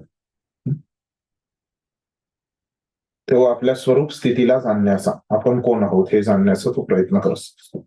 आणि यालाच ब्रह्म साक्षात्कार असं पण म्हटलेलं आहे. अशा स्थिर बुद्धीला कृष्ण भावना म्हणतात. तर प्रभुपाद म्हणतायत की त्याला दुसरं नाव कृष्ण भावना म्हणजे भक्ती आहे. भक्तीमध्ये पण असंच होतं की हळूहळू त्याची शुद्धी होत जाते आणि या गोष्टी एक भक्त पण समजू शकतो, असं या ठिकाणी प्रभुपाद आपल्याला सांगतात. ह्याचीच आणखीन लक्षण. मग पुढे 21व्या श्लोकामध्ये पण याच व्यक्तीची लक्षणं सांगितलेली आहेत. तर आता पुढं काय आहेत लक्षणं? बाह्य स्पर्शेषु असक्तात्मा विंदती आत्मनि यत् सुखम स ब्रह्मयोगयुक्तात्मा सुखम अक्षयम अश्नुते. आता त्याच्याबद्दल आणखीन काय सांगतात? असा जो मुक्त मनुष्य आहे ना, जो निष्काम कर्मयोगाचा अभ्यास करतोय, भौतिक इंद्रिय सुखामध्ये आसक्त होत नाही. ते तर सुरुवातीला प्राथमिकच आहे ते.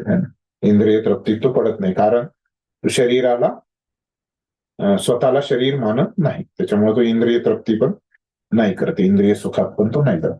तर तो स्वतःमध्येच सुखाचा अनुभव घेत सदैव समाधिस्थ असतो. म्हणजे स्वतःमध्येच म्हणजे काय, तर तो आत्म्याचा सुख अनुभवायचा प्रयत्न करतो, आत्म्याच्या स्तरावर तो कार्य करतो, म्हणजे भक्तीचे कार्य करतो, शरीराच्या स्तरावर नाही करत तो कार्य, म्हणजे मुक्तीचे कार्य. तर असा व्यक्ती समाधी आहे, ही खरी समाधी आहे. तर या प्रकारे आत्मसाक्षात्कारी मनुष्य ब्रह्माच्या ठायी एकाग्न झालेल्या अमर्याद सुखाचा नाही. आणि पुढे जाऊन आपल्याला कळेल की असं वेगवेगळ्या, जसं भौतिक कोणी इंद्रिय तृप्ती करतं है ना, ते पण काय आहे, त्याच्यामध्ये पण सुख आहे ना, है ना, ते पण खरं आहे ना, इंद्रिय तृप्तीमध्ये पण सुख असतं, म्हणून तर तो मनुष्य इंद्रिय तृप्ती करतो. आणि ते सुख कसं आहे हो, त्या सुखाचं आयुष्य किती आहे? इंद्रिय तृप्तीचं सुख जे असतं अधिक किती काळ टिकू शकतं? फार थोडा काळ. किती काळ? थोडा म्हणजे किती? क्षणिक. शरीर आहे किती? अधिक किती आपण जिवंत आहे ना, जोपर्यंत आपलं हे शरीर आहे ना, सगळ्यात अधिक तो किती टिकू शकतो? जोपर्यंत आपलं हे शरीर आहे, जोपर्यंत आपण जिवंत आहे, तोपर्यंत हे भौतिक सुख टिकणार. असं नाही की ते खोटं आहे ना, हे भौतिक सुख पण खरं आहे ना, पण त्याच्यात समस्या काय आहे की त्याला हे आपल्या मृत्यूच्या वेळेस हे संपणार आहे, त्याच्यामुळे त्याला शास्त्रांमध्ये क्षणिक किंवा क्षणभंगूर असं म्हटलंय, जे तुम्ही सांगितलं. अं, पण आता जे भक्तीचं सुख आहे है ना, त्याच्यामध्ये काय आहे की ते शाश्वत आहे.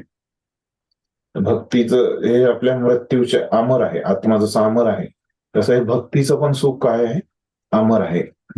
तर हे फरक आहे. त्याच्यामुळं ते सुख जे आहे भौतिक सुख आहे ना, याच्यामध्ये चुकीचं आपण का म्हणतो ते तर खरं होतं ना. आता आपण जास्त गुलाबजामुन खाल्ले तर त्याच्यातून तर आनंद येतो आपल्याला, पण तिथं समस्या अशी आहे की ते किती वेळ आनंद राहणार. आता हे गुलाबजामुन खाल्ल्याचं लगेच जातो, पण असं जर एखादं भौतिक सुख आहे है ना, ते मॅक्झिमम अधिकाधिक कुठपर्यंत जाऊ शकतं, आपल्या मृत्यूपर्यंत जातं. पण भक्तीचा जो आनंद आहे है ना, तो शाश्वत आहे.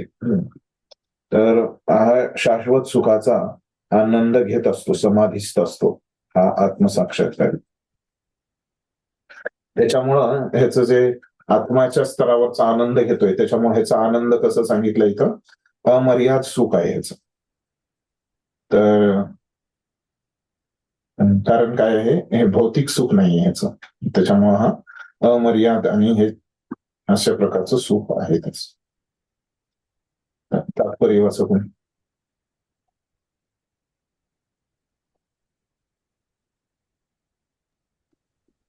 तात्पर्य. कृष्ण भावनाभावित महान भक्त श्री यमुनाचार्य म्हणतात की यद्वदी ममच्चेता कृष्ण पादारविंदे नव नव रसधामन्युज्यत्य रंतुमासित तदविद्धी बत नारी संगमे स्मर्यमाने भवती मुखविकारः सृष्टु निष्ठिवंच. माझे मन भगवान श्रीकृष्णांच्या चरण कमलामध्ये रममान झाल्यापासून आणि नवीन दिव्य रसाचे नित्य आस्वादन करीत असल्यापासून जेव्हा जेव्हा मी लैंगिक सुखाचा विचार करतो तेव्हा तात्काळ माझे मुख विकारांनी भरून येते आणि त्या विचारावर मी थुंकतो. ब्रह्मयोगयुक्त किंवा कृष्ण भावनायुक्त मनुष्य भगवंतांच्या प्रेममयी सेवेत इतका संलग्न झालेला असतो की त्याची भौतिक इंद्रिय सुखाची रुची पूर्णपणे नाहीशी होते. भौतिक दृष्ट्या मैथुन सुख हे सर्वश्रेष्ठ सुख आहे. संपूर्ण जग हे मैथुन सुखाच्या प्रभावाखाली कार्यरत आहे आणि विषयी मनुष्य या सुखाने प्रेरित झाल्या वाचून मुळीच कार्य करू शकत नाही.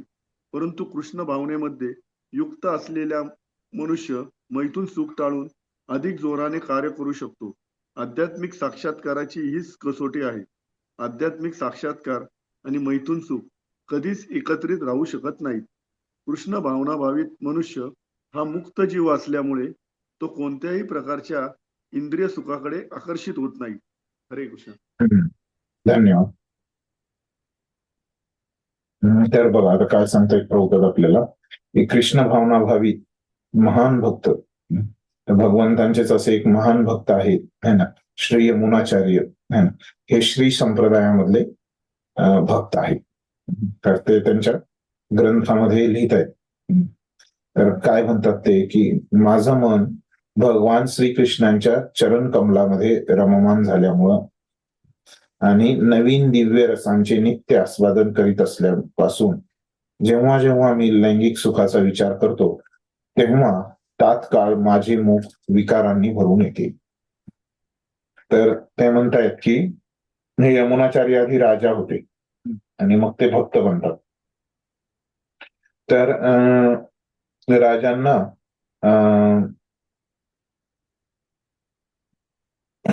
त्यांना खूप लैंगिक सुख घेण्याची त्या ठिकाणी सुविधा असते आणि असं त्यांनी खूप सुख अनुभवलेलं आहे आणि आता ते त्यांचे अनुभव या ठिकाणी व्यक्त करतायत.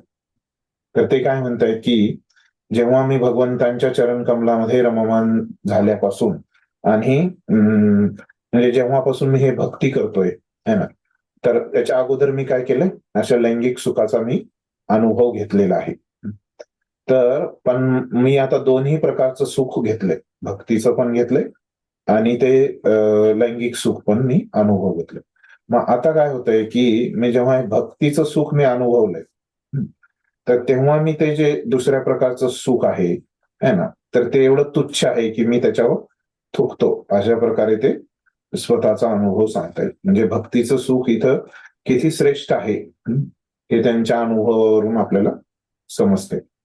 ते काय म्हणतायत पुढं, प्रभुपाद सांगतायत पुढं आहे ना, त्यांनी एवढंच श्लोक सांगितलाय त्यांचा अनुभव. मग प्रभुपाद पुढं सांगतायत की ब्रह्मयोग युक्त किंवा कृष्ण भावनायुक्त मनुष्य भगवंतांच्या प्रेममयी सेवेत इतका संलग्न झालेला असतो की त्याची भौतिक इंद्रिय सुखाची रुची पूर्णपणे नाहीशी होते.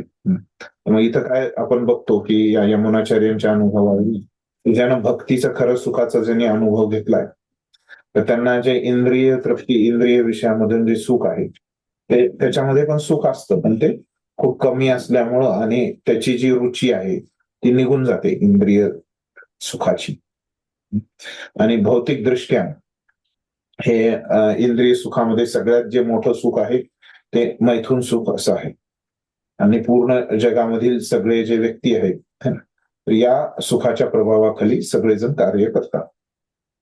आणि विषयी मनुष्य या सुखाने प्रेरित झाल्यापासून तर जे भक्त नाही आहेत असे जे विषयी लोक आहेत है ना, ते या सुखासाठीच कार्य करतात. पण जे भक्त असतात है ना, तर ते या मैथुन सुखाशिवाय पण अधिक जोराने ते कार्य करू शकतात. तर आध्यात्मिक साक्षात्काराची हीच कसोटी आहे. तर कोण किती प्रगत आहे ना, ते आपल्याला कसं कळेल की तो अशा मैथुन सुखापासून किती दूर राहू शकतो ते आपण बघू शकतो. आणि ज्याला खरं भक्तीचा सुखाचा अनुभव येतोय तोच व्यक्ती अशा सुखापासून मोठ्या काळापर्यंत दूर राहू शकतो. तर आध्यात्मिक साक्षात्कार आणि अशा प्रकारचं हे इंद्रिय सुख, मैथुन सुख हे कधीच एकत्र राहू शकत नाही. तर कुणी म्हणू शकत नाही की मी अशा प्रकारचं जो सुख आहे ना, तो काही नियंत्रण नसताना अशा प्रकारचं मी सुख घेतोय है ना, आणि मी आध्यात्मिक दृष्ट्या पण प्रगत आहे है ना, असं कोणी म्हणू शकत नाही. जो आध्यात्मिक दृष्ट्या प्रगत आहे तो अशा तुच्छ सुखाला आपोआपच सोडून देतो. कृष्ण भावनाभावित मनुष्य हा मुक्त जीव असल्यामुळे तो कोणत्याही प्रकारच्या इंद्रिय सुखाकडे आकर्षित होत नाही. तर इथं कळालं की भक्त जो आहे तो या सुखाकडं कधीच आकर्षित होत नाही, इंद्रिय सुखाकडनं. आता या श्लोकामध्ये त्यांनी इंद्रिय सुखाबद्दल इथं सांगितलं की हे कसं तुच्छ आहे आणि हे जे निष्काम कर्मयोगाचं जे सुख आहे, निष्काम कर्मयोगाचा अभ्यास करून त्याला प्राप्त होते आणि किंवा भक्ताला भक्तीचं सुख जे प्राप्त होते हे सगळे आध्यात्मिक सुख आहेत आणि हे इंद्रिय सुखाच्या वर आहे. आणि आता मग अजून पुढच्या श्लोकामध्ये हेच विषय चालू ठेवतायत भगवंत. आणि 22व्या श्लोकामध्ये तिथं सांगतायत की हे जे इंद्रिय सुख आहे ना, ते कसं तुच्छ सुख आहे आणि बुद्धिमान मनुष्य जो आहे या इंद्रिय सुखामध्ये भाग घेत नाही असं सांगतायत. हे तुच्छ प्रकारचं सुख असल्यामुळं याचा दर्जा कमी आहे इंद्रिय सुखाचा.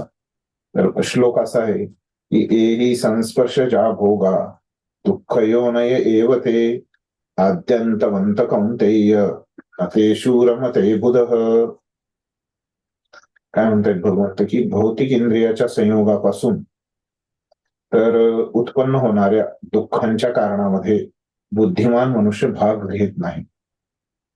हे कौंतेया, अशा सुखांना आरंभ आणि शेवट असतो, म्हणून बुद्धिमान व्यक्ती यामध्ये आनंद घेत नाही. तर जे आपण आताच थोड्या वेळापूर्वी मी सांगितलं, भौतिक सुखाला काय असतं, त्याची आयु मर्यादा ती कमी असते. आपल्या मरणासोबतच मॅक्झिमम आपल्या मरणास आहे ना, काही भौतिक सुख तर 1 तास 2 तास आहे ना, 3 तास 1 दिवस 2 दिवस 10 दिवस आहे ना, असेच टिकतात जास्तीत जास्त. पण मॅक्झिमम ते किती, मृत्यूच्या वेळेस तर त्यांना नष्टच होणार सगळं हे भौतिक सुख. पण हे त्याच्यामुळं जे बुद्धिमान व्यक्ती आहेत है ना, अशा या क्षणभंगूर सुखाच्या माग नसतात असं हे दुसऱ्या भागात सांगतात. पहिल्या भागात काय सांगतायत की हे जे भौतिक सुख आहे ते हे भौतिक सुख काय असतं, इंद्रिय आणि इंद्रिय विषय यांच्या संयोगामुळे आपण बघितलं आधी तसं हे त्याच्यामुळे हे सुख उत्पन्न होतं. आणि हे सुख जे आहे ते शेवटी काय होतं, दुःखामध्ये त्याचं रूपांतर होतं. जसं आपण बघतो हे कसं प्रल्हाद महाराजांनी पण हे संकल्पना स्पष्ट केली आहे की कसं जे भौतिक सुख आहे हे दुःखांचं कारण बनतं. तर आपण बघतो की कसं आपल्याला अगोदरच्या काळामध्ये मनुष्य कसा करायचा, चालत जायचा एका गावामधून दुसऱ्या गावी, किंवा पशूंवर बसून जायचा, बैलगाडीने किंवा घोड्यावर है ना, असं बसून जायचं. पण मग हळूहळू आपण काय केली, आपल्या इंद्रियांना आराम देण्यासाठी, इंद्रिय तृप्तीसाठी आपण गाड्यांचा शोध लावला, चाकाचा शोध लावला, आणि दळणवळणामध्ये मग आपण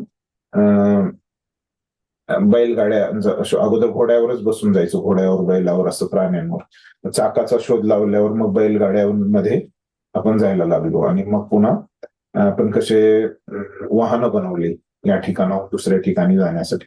मग हे वाहनं बनवल्यावर आपण इंद्रियांना आपल्या खूप चांगलं वाटलं, सुख मिळालं, इंद्रिय सुख मिळालं, आरामात आपण जाऊ शकतो एका ठिकाणी.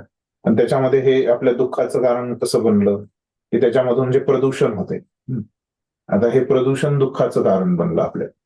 ते वेगवेगळे प्रदूषणामुळे आजार होते, जे जे सुखाचं कारण होतं आपल्या की गाड्या वगैरे है ना, तेच आता कसं प्रदूषण वाढल्यामुळे तेच दुःखाचं कारण बनले आपल्या. तर असं आहे, कोणत्याही प्रकारचं जे आपण सुख घेतलं, तसं लोकांना खूप गोड गोष्टी खाव्या वाटतात, त्याच्यामधून त्यांच्या इंद्रिय सुख मिळतं, पण तेच पुढे जाऊन त्याच्यामध्ये त्यांना काय होतं, डायबिटीज होतो है ना, तेच त्यांच्या मग दुःखाचं कारण बनतं.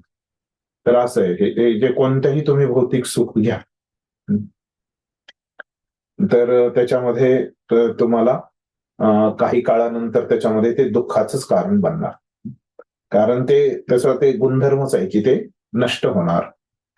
त्याच्यामुळे ते भौतिक आहे, क्षणभंगूर त्याचा गुणधर्मच आहे, ते आपण त्याच्यापासून वेगळं नाही करू शकत.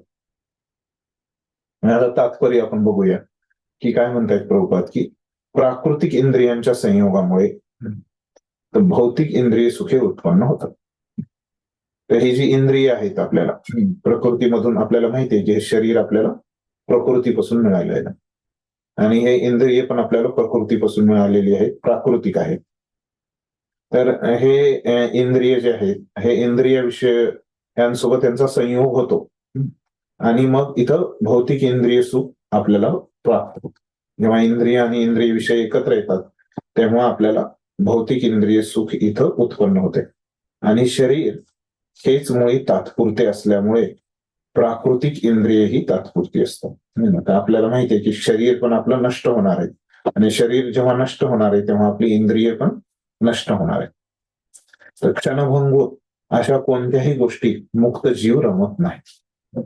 तर जो बुद्धिमान जीव असतो, मुक्त जीव असतो, ते अशा क्षणभंगूर त्यांचा स्वभावच असा बनतो, कारण त्यांचं शुद्धीकरण होतं ना, कल्मश दूर होतात त्यांची, आणि शुद्धीकरण झाल्यामुळे त्यांना असं क्षणभंगूर गोष्टीमध्ये त्यांची रुचीच नसते, ते रमतच नाही. बद्ध जीव रमतात आपल्यासारखे है ना, पण जे मुक्त जीव असतात ते नाही रमत. दिव्य आनंदापासून प्राप्त होणाऱ्या सुखाचे पूर्ण ज्ञान असणारा मुक्त जीव, तर त्यांना ते दिव्य आनंदाचा अनुभव असतो, आणि त्यांना ज्ञान पण असतं त्या सुखाबद्दल, या क्षणभंगूर सुखाबद्दल. या दोन्ही गोष्टीमुळे ते अशा ह्या क्षणभंगूर सुखामध्ये राहतच नाही. तर मिथ्या सुख भोगा करण्यास कसा मान्य करेल? तर हे जे मिथ्या सुख आहे ना, त्याचा उपभोग करण्यास हे मान्यच नसतं त्यांना.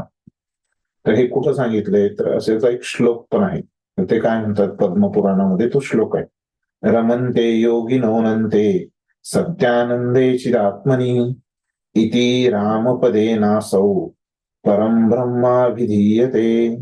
काय म्हणतात की योगीजन परम सत्यापासून अमर्याद आनंद प्राप्त करतात. आपण बघितलं अमर्याद शब्दाचा अर्थ काय, तर त्याचं आयुष्य अमर्याद आहे, म्हणून परमतत्व श्री भगवान हे राम म्हणून संबोधले जातात. तर ते राम म्हणजे काय, तर दुसऱ्यांना सुख देणारे, हे राम, दुसऱ्यांना आनंद देणारे असे ते राम. भगवंतांचं नाव राम आहे आणि भक्त त्यांच्यापासून अमर्याद आनंद सुख प्राप्त करतात. भागवतम मध्ये पण असाच एक श्लोक आहे, नायं देहो देह भाजाम लोके कष्टान कामान अर्हते विडभुजामे तपो दिव्यं पुत्रकायेन सत्वं शुद्धेद यस्मात् ब्रह्म सौख्यं त्वनंतम. तर ह्याच्यामध्ये हा जो श्लोक आहे तो ऋषभदेव आहे ना, जे भगवंतांचेच अवतार आहेत, 5व्या स्कंदातला श्लोक आहे. तर ते आपल्या पुत्रांना म्हणतायत. ते काय म्हणतायत, पुत्रांना या मनुष्य जीवनामध्ये असताना इंद्रिय सुखासाठी कठोर परिश्रम करण्याचे कारण नाही. तर ते म्हणतात की या भौतिक सुखासाठी, इंद्रिय सुखासाठी काही काबाड कष्ट, कठोर परिश्रम तुम्ही नका करू. अशी सुखे शुकरांनाही उपलब्ध आहेत, है ना. शुकर म्हणजे कोण, ते जे डुक्कर आहे, है ना, वराह, अशा लोकांना पण ते उपलब्ध आहे. त्यापेक्षा या जीवनामध्ये तुम्ही तपस्या केली पाहिजे. म्हणजे हे जे भौतिक सुख आहे तुम्ही कोणत्याही योनीमध्ये प्राप्त करू शकता. मनुष्य योनी ज्या ठिकाणी तुम्हाला मिळालेली आहे ती कशासाठी मिळाली, तपस्या करण्यासाठी. आणि ही तपस्या तुम्ही दुसऱ्या योनीमध्ये नाही करू शकत. तर जेणेकरून तुमचे जीवन शुद्ध होईल. आणि मनुष्य जीवनच हे शुद्ध करण्यासाठी, कल्मश दूर करण्यासाठी आपल्याला मिळालेले आहे. आणि परिणामी तुम्हाला अनंत दिव्य सुखाचा उपभोग करण्यास मिळेल. म्हणजे भक्तीचं सुख तुम्हाला अनुभवायला मिळेल. म्हणून प्रभुपाद काय सांगतायत की जे खरेच योगी आहेत, वास्तविक योगी किंवा ज्ञानी आहेत, ते नित्य भौतिक अस्तित्वास कारणीभूत असणाऱ्या इह सुखाकडे आकर्षित होत नाही. तर त्याच्यामुळे जे बुद्धिमान लोक असतात ते अशा या भौतिक सुखाच्या, जरी ते खरं असलं तरी ते क्षणभंगूर असल्यामुळं त्याच्याकडे ते आकर्षित होत नाही. मनुष्य ज्या प्रमाणात प्राकृत इंद्रिय सुखामध्ये आसक्त होतो त्या प्रमाणात तो भौतिक दुःखाच्या जंजाळात पतित होतो. जेवढा तो सुख घेईल, सुखाची प्राप्ती करेल, तेवढंच काय आहे, त्याला पुन्हा दुःख त्याला होणार आहे. हे निश्चित आहे. हे जे भौतिक सुख, त्याचा पहिला गुणधर्म असा आहे की हे क्षणभंगूर आहे, हे जाणार, तुमच्या शरीराबद्दल सोबत नष्ट होणार. तर आणि दुसरं काय आहे की हे जे भौतिक सुख जेवढं तुम्ही अनुभवाल तेवढंच तुम्हाला भौतिक दुःखाचा पण अनुभव करावा लागणार आहे. कसं आहे याच्यासाठी मी तुम्हाला उदाहरण दिलं. जेवढं तुम्ही वाहनांचा उपयोग केला, आता तर गरज आहे वाहनांचा उपयोग, पण आपल्याला समजण्यासाठी आपण हे उदाहरण घेतोय की जेवढं तुम्ही म्हणजे चालण्यामध्ये जे तुम्हाला कष्ट होत होते ते कष्ट तुम्ही कमी केले वाहनांचा उपयोग करून, है ना, त्याच्यामधून तुम्ही आनंद घेतला, है ना. पण जेव्हा सगळं पेट्रोल, समजा अशी स्थिती आली, है ना, की ते इंधन जे आहे वाहनांचं तेच संपलं, है ना. पण ते इंधन जर संपल्यानंतर मग काय होईल, आपल्याला शेवटी पायानंच चालावं लागेल आणि मग ते आपल्याला खूप दुःख होईल त्या ठिकाणी. तर असं असतं, म्हणजे समजण्यासारखं नाही. तोपर्यंत आपण आता कोणी विचार करेल, है ना. तर हे उदाहरण तुम्हाला समजून सांगितलं. असं प्रत्येक ठिकाणी होतं. तर मग कधीपर्यंत आपण असं केलं पाहिजे, की आता मग प्रश्न असतो की हे भौतिक सुख तर आहे, लक्षात आलं आपल्याला, हे क्षणभंगूर आहे, हे आपल्या शरीरासोबत जाणार, आणि बुद्धिमान मुक्तात्मा आहेत हे तर या भौतिक सुखाचा अनुभव घेतच नाही, त्यांना त्याच्यामध्ये रुचीच नसते. पण मग आपण तर एवढे मुक्त आत्मा नाहीये, है ना. तर मग आपण काय केलं पाहिजे, तर आपल्याला कसा फायदा होईल ह्या भौतिक सुखात. आता आपल्याला तर भौतिक सुख आवडतं, है ना, कारण आपण तर एवढे मुक्त स्तरावर नाही आहोत, है ना, आपण सगळेजण. तर मग आता ह्या भौतिक सुखापासून दूर राहून आपण भक्तीच्या सुखाचा अनुभव, प्रभुपादांनी सांगितलं की हे भौतिक सुख आणि भक्तीचं सुख तर सोबत सोबत नाही जाऊ शकत. मग आपल्याला हे भौतिक सुखाला त्याचा त्याग करावा लागेल. म्हणजे जर आपल्याला भक्तीचं सुख अनुभवायचंय तर त्याच्यासाठी, आणि थोडस आपल्याला त्या ठिकाणी तपस्या करावी लागेल या भौतिक सुखापासून दूर राहण्याची.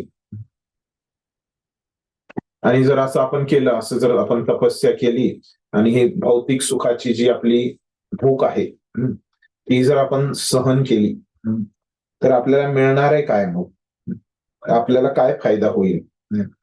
तर हे भगवंत आपल्याला या पुढच्या श्लोकात सांगतायत 23व्या श्लोकामध्ये. तर आपण तर एवढे मुक्त नाहीयेत की आपण या भौतिक सुखाला सोडून देऊ. पण जर आपण सोडून दिलं त्याच्यामध्ये तर आपल्याला त्याचा फायदा काय आहे ते आपल्याला कळेल. म्हणजे फायदा कळाल्यावर आपल्याला ते सोडून द्यायला थोडस सोपं जाईल.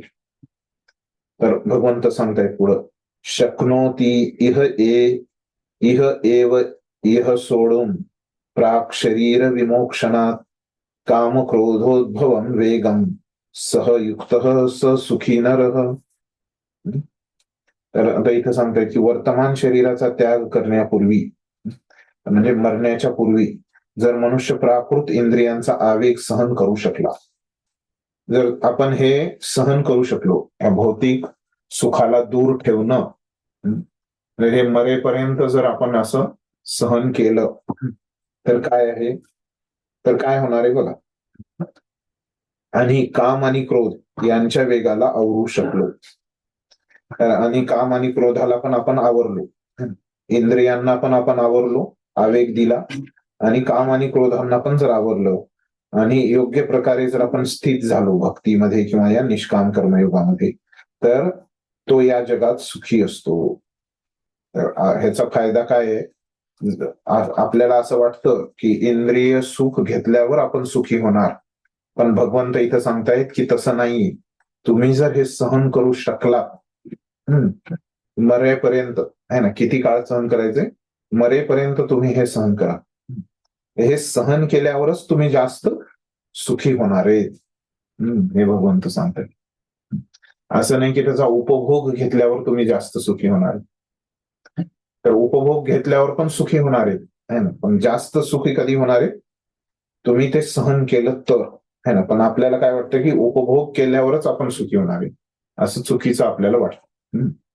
पण आता दोन्हीकडे पण सुख आहे.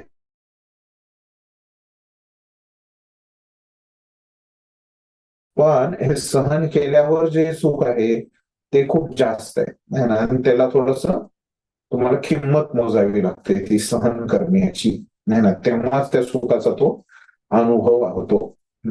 त्याच्यामुळे जास्त लोक हे सहन करायला तयार नसतात. म्हणजे बुद्धिमान लोक आहेत त्यांना हे ह्या सुखाचा पण अनुभव घेतात सहन करून पण, आणि मग त्यांना लक्षात येतं की सहन केल्यावर हे जास्त सुख त्यांना प्राप्त होते. अशा प्रकारे हे भाषांतर आहे. तर भगवंत आपल्याला इथंच सांगतायत की जर आपण हे भौतिक सुख आहे ते न प्राप्त करता ते जर आपण सहन केलं, भौतिक सुखाची तर इच्छा असते, उपवासाच्या दिवशी तर आपल्याला भूक लागते, पण उपवासाच्या दिवशी जर आपण ती भूक सहन केली तर त्याच्यातून आपल्याला खूप मोठा फायदा होणार आहे, उपवास केला तर. असं हे श्लोक आपल्याला शिकवतो या ठिकाणी. ठीक आहे. तर तात्पर्य वाचा कोणीतरी. हरे कृष्ण. तात्पर्य, जर मनुष्याला आत्मसाक्षात्काराच्या पथावर उत्तरोत्तर प्रगती करावयाची असेल तर त्याने प्राकृतिक इंद्रियाच्या आवेगांना नियंत्रित करण्याचा प्रयत्न करणे अत्यावश्यक आहे. हे आवेग म्हणजेच वाणीवेग, क्रोधवेग, मनोवेग, उदरवेग आणि जनेंद्रियाचे आवेग आणि जिव्हावेग होत. जो मनुष्य या सर्व विविध इंद्रियांचे आणि मनाचे आवेग नियंत्रित करण्यामध्ये समर्थ होतो त्याला गोस्वामी किंवा स्वामी म्हटले जाते.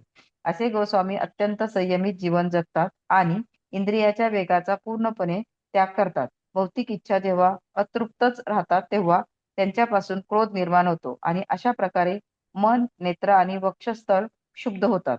म्हणून मनुष्याने या भौतिक देहाचा त्याग करण्यापूर्वी त्यांना संयमित करण्याचा अभ्यास केला पाहिजे.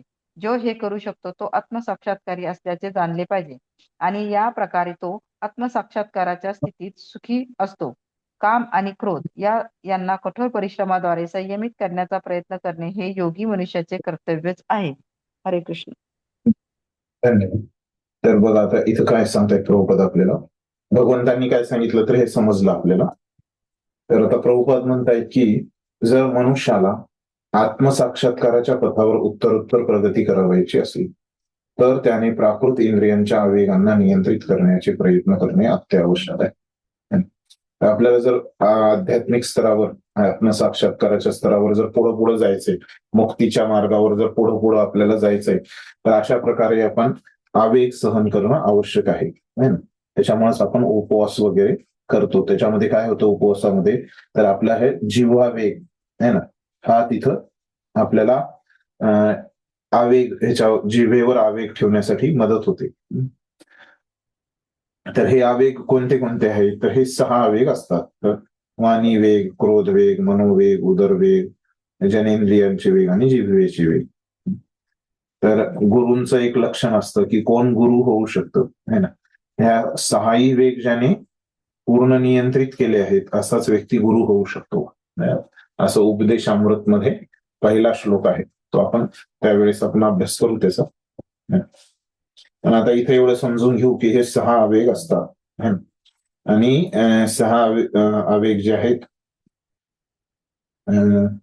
तर हे आत्मसाक्षात्कारी व्यक्ती तो या आवेगांवर नियंत्रण ठेवतो. जो मनुष्य या सर्व इंद्रियांचे आणि मनाचे आवेग नियंत्रित करण्यामध्ये समर्थ होतो, म्हणजे अशी शक्ती ज्याच्यामध्ये असते त्याला गोस्वामी किंवा स्वामी म्हणतात. म्हणजे त्यांनी इंद्रियांना नियंत्रित केलंय असं म्हणतात. असे हे जे गोस्वामी आहेत, तर हे एकदम संयमित जीवन जगतात. त्यांचं जीवन एकदम संयमित असतं. इंद्रियांच्या वेगाचा पूर्णपणे ते त्याग करतात. भौतिक इच्छा जेव्हा अतृप्त राहतात तेव्हा त्यांच्यापासून क्रोध निर्माण होतो. तर आपण बघितलं की क्रोधात हे आपण दुसऱ्या अध्यायामध्ये बघितलेलं आहे की कसं इच्छा पूर्ण नसतात आणि त्याच्यामुळे पूर्ण नाही झाल्या की क्रोध होतो आणि पूर्ण झाले की काय होतं, लोभ होतो, है ना. लोभ वाढतो. जेव्हा भौतिक इच्छा पूर्ण नाही झाल्या की आपल्याला राग येतो आणि त्या पूर्ण झाल्या की आणखीन आपण इच्छा करतो, लोभी होत जातो. तर अशा प्रकारे मन, नेत्र आणि वक्षस्थळ शुद्ध होतात. तर अशा हे म्हणजे त्या इच्छांना जर आपण वेग दिला, भौतिक इच्छांना, तर काय होतं, आपले हे सगळे इंद्रिय शुद्ध होतात. त्यामुळे मनुष्याने या भौतिक देहाचा त्याग करण्यापूर्वीच त्यांना संयमित करण्याचा अभ्यास केला पाहिजे. त्याच्यामुळं आपल्याला जर भक्तीत प्रगती करायची असेल तर आपण या इंद्रियांना नियंत्रित करणं, नियमित करणं हे आवश्यक आहे. आणि तेव्हाच आपण आत्मसाक्षात्कारी असल्याचं कोणी जाणू शकतो आणि आपल्याला हे आत्मसाक्षात्कारात सुख त्या ठिकाणी मिळेल. आणि काम आणि क्रोधांना नियंत्रित करणं हे काय आहे, सगळ्या आपल्या ज्यांना भक्तीचे जे साधक आहेत, है ना, आपल्या सगळ्यांचं हे कर्तव्य आहे. आपल्या सगळ्यामध्येच हे काम आणि क्रोध आहेत आणि आपण ज्या योग्य प्रकारे या अध्यात्माचा अभ्यास करू आणि अध्यात्माचं ज्ञान घेऊ तेवढंच आपल्याला हे आत्मसाक्षात्कार होणार आहे, असं सांगितलं प्रभुपादांनी याच्याबद्दल. आपल्या इंद्रिय तृप्तीच्या ज्या इच्छा आहेत त्या कशा आपण सहन करणं आवश्यक चांगलं आहे आपल्या आध्यात्मिक प्रगतीच्या दृष्टिकोनातून. जेवढं आपण करू शकू तेवढं. मग आता हे एवढं सांगतायत की हे भौतिक सुख तुच्छ आहे ना, हे एवढं त्यांनी सांगितलंय 2-3 मागच्या श्लोकामध्ये. त्याच्या अगोदर त्यांनी लक्षणं सांगितली निष्काम कर्मयोगाची. आता दुसरा पक्ष काय झाला, एक पक्ष होता भौतिक सुख आणि दुसरा पक्ष होता आध्यात्मिक सुख. तर इथं त्यांनी सांगितलं की हे भौतिक सुख कसं तुच्छ आहे. आता पुढच्या 24व्या श्लोकामध्ये ते सांगतात की आध्यात्मिक सुख जे आहे ते कसं महान आहे. तर हे त्यांनी हा विषय आहे पुढच्या श्लोकाचा. अगोदर त्यांनी सांगितलं की भौतिक सुख तुच्छ आहे, आता सांगतायत आध्यात्मिक सुख कसं महान आहे. तर बघूया आता कसं महान आहे, भगवंत काय सांगतायत त्याच्याबद्दल. तर काय म्हणतायत, योऽन्तः सुख अंत आराम तथा अंतः ज्योती एवयः स योगी ब्रह्म निर्वाणम ब्रह्मभूत अधिगच्छति. काय म्हणतात या श्लोकात, ज्याचे सुख अंतःकरणात आहे, म्हणजे अंतःकरणामध्ये, स्वतःमध्ये, आत्म्यामध्ये, म्हणजे जो आत्म्याच्या स्तरावर कार्य करतोय. तर असं ज्याच्यामध्ये आत्म्याचं सुख जो बघतोय, त्याचं सुख कशामध्ये, आत्म्याच्या सुखात आहे. आणि तो अंतरात सक्रिय आहे. म्हणजे काय, तो आत्म्याच्या सुखामध्येच, तो असं नाही की तो कार्य नाही करत, तो कार्य करतोय, पण काय आत्म्याच्या स्तरावर म्हणजे भक्तीचेच कार्य करतोय ते. आणि अंतरातच आनंद अनुभव आहे. म्हणजे तो आत्म्याचाच अनुभव घेतोय तो, है ना, भौतिक शरीराचा काही अनुभव घेत नाहीये. ज्याचे ध्येय अंतरातच आहे आणि त्याला हे परमात्म्यालाच प्राप्त करायचे, आणि आत्म्याच त्याला, त्याची जी प्राप्ती आहे, त्याचं जे ध्येय आहे ते कसं आहे, आत्म्यासाठीच आहे, अंतरातच आहे. तो वास्तविकपणे परिपूर्ण योगी आहे. असा व्यक्ती खरा योगी. असं नाही की योगासना केल्यामुळं आपण योगी म्हणतो, पण असं आत्म्याच्या स्तरावर है ना, ते पण एक योगी आहे. शरीरासाठी ते आवश्यक आहे, केलं पाहिजे आपण. पण योगी शब्द कोणासाठी वापरला पाहिजे, है ना, ज्यांना आत्म्याच्या स्तरावर कार्य करतोय, है ना, तो सक्रिय आहे आणि तो अनुभव घेत आहे, है ना, आणि आत्म्यातला तो ध्येय आहे, है ना, आत्म्याचं सुख प्राप्त करणं हेच त्याचं ध्येय आहे. असा योगी हा खरा योगी. आणि तो ब्रह्मामध्ये मुक्त असतो. असा व्यक्ती खरा मुक्त. आणि शेवटी त्याला ब्रह्माची प्राप्ती होते, म्हणजे तो ब्रह्मस्तरावर त्या ठिकाणी जातो. बरोबर, असं हे सुख असतं, है ना. आणि हे आध्यात्मिक सुखाबद्दल सांगितलंय की त्याचं हे आत्मास्तरावरचं हे सुख असतं. असं हे महान सुख आहे. छोटच आहे तात्पर्य, मी वाचतो. जोपर्यंत मनुष्य अंतःकरणात सुखाचा अनुभव घेत नाही, जोपर्यंत असा हे आत्म्याच्या स्तरावर अंतःकरणामध्ये कोणी अनुभव करत नाही हे आत्म्याचं सुख, तोपर्यंत तो वरकर्मी सुख प्राप्त करून देणाऱ्या बाह्य क्रियांपासून कसा निवृत्त होऊ शकेल. तर हे आत्म्याच्या सुखाचा अनुभव असेल कोणाला, तरच ते भौतिक सुख कोणी सोडेल. त्याला लक्षात येईल की हे भौतिक सुख आपल्या इंद्रियाद्वारे, बाह्य आपल्या इंद्रियाद्वारे, कर्मेंद्रियाद्वारे आपण प्राप्त करतोय, है ना, ते चुकीचं आहे, हे त्याच्या लक्षात येईल. मुक्त मनुष्य हा प्रत्यक्ष अनुभवाद्वारे सुखाचा आनंद घेतो. म्हणजे मुक्त असतात, जे आत्म्याच्या स्तरावर कार्य करतात. जसं आता आपण सगळेजण जप करतो 16 माळा, तर आपल्याला त्याच्यामधून काहीतरी, आपल्याला जो काही अनुभव आहे, जो साक्षात्कार आहे, तो झालाय. म्हणूनच आपण एवढा वेळ देतो त्याला, 2 तास, है ना, आपल्या जीवनामध्ये रोज 2 तास. तर आपल्याला सगळ्यांनाच, काही जण शब्दात ते व्यक्त करू शकतील, काही जण व्यक्त नाही करू शकणार, पण सगळ्यांनाच आपल्याला काय आहे, काहीतरी अनुभव आहे. म्हणूनच आपण तो त्या जप तो करतोय, आपण काहीतरी साक्षात्कार आहे. तर मग तो जपाचा जो आपल्या सगळ्यांना वेगवेगळा अनुभव आलाय, तशाच प्रकारचा जर कोणी अनुभव घेतला 16 माळा करण्यात, तरच तो काय करेल, एवढा वेळ देऊ शकेल, एवढी मेहनत करू शकेल. कारण आपल्या सगळ्यांचं जीवन काय आहे, आता व्यस्त जीवन असतं. त्याच्यामधून आपण एवढा वेळ काढून जप करतोय म्हणजे, तर हे जपामधून काहीतरी अनुभव घेतल्याशिवाय आपण एवढं देणार नाही. तर तसंच है ना, हे आत्म्याचं भक्तीचं जे सुख आहे ते घेतल्याशिवाय, है ना, कुणी हे तुच्छ सुखाला सोडून नाही देणार. म्हणून तो कोणत्याही ठिकाणी शांतपणे बसू शकतो. असा जो जन हे आत्म्याचं सुख प्राप्त करतोय, तो कुठेही शांतपणे बसू शकतो. असं नाही की त्याला एसी मध्येच बसलं पाहिजे, आरामात खुर्चीवरच बसलं पाहिजे त्याला, असं काही नाही. जीवनाच्या क्रियांचा अंतरातच उपभोग घेऊ शकतो आणि सगळ्या क्रियांचा तो आत्म्याच्या स्तरावरच तो उपभोग घेऊ शकतो. असा मुक्त मनुष्य बाह्य भौतिक सुखाची मुळीच अपेक्षा करत नाही. असं हे आत्म्याचं सुख त्यानं प्राप्त केल्यामुळं त्याला इंद्रिय सुखाची काहीच त्या ठिकाणी इच्छा नसते, अपेक्षा नसते. या अवस्थेला ब्रह्मभूत अवस्था असं म्हटलेलं आहे. ही जी अवस्था आहे निष्काम कर्मयोगाची, तिला ब्रह्मभूत अवस्था म्हटले. तर या अवस्थेची प्राप्ती झाल्यावर त्याला भगवत धामात परत जाता येते.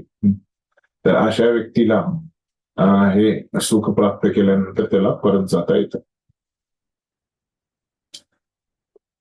तर मग आता पुढच्या श्लोकामध्ये आणखीन भगवंत पुन्हा लक्षणं सांगतायत अशा व्यक्तीची, जो की या आत्माच्या स्तरावर सुखाचा अनुभव करतोय. अशा व्यक्तीची भगवंत पुढच्या श्लोकामध्ये आणखी लक्षणं सांगतात. तर काय आहेत त्यांची लक्षणं? लभन्ते ब्रह्मनिर्वाणं मृषय क्षीण कल्मषा छिन्न द्वेधा यतात्मान सर्वभूत हिते रता. तर आता हे जे व्यक्ती आहेत असे हे आत्म्याच्या स्तरावर जे आनंद उपभोगत आहेत ते काय आहेत? त्यांच्यामध्ये आता संशय काही राहत नाही, त्यांना डाऊट काही राहत नाही. आणि या संशयापासून उत्पन्न होणाऱ्या संशयापासून द्वंद्व उत्पन्न होतो. ह्या द्वंद्वाच्या ते पलीकडे गेलेले असतात, हे त्यांचं लक्षण आहे. त्यांचे मन हे अंतरातच रममान झाले आहे. हे मी जसं तुम्हाला आधी सांगितलं की हे लक्षण आहेत तुमची, हे त्यांच्यामध्ये दिसतात. अशा व्यक्ती जे आत्म्याच्या स्तरावर सुखाचा अनुभव घेत आहेत त्यांच्यामध्ये, जे सर्व जीवांच्या कल्याणार्थ कार्य करण्यामध्ये नेहमी व्यस्त असतात आणि जे सर्व पापांपासून मुक्त आहेत ते ब्रह्मामध्ये मुक्तीची प्राप्ती करतात. अशाच व्यक्तींना मुक्ती प्राप्त होते.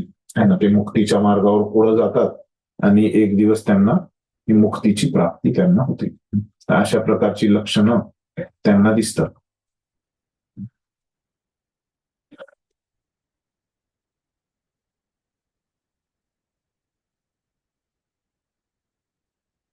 ठीक आहे, तर वाचतात.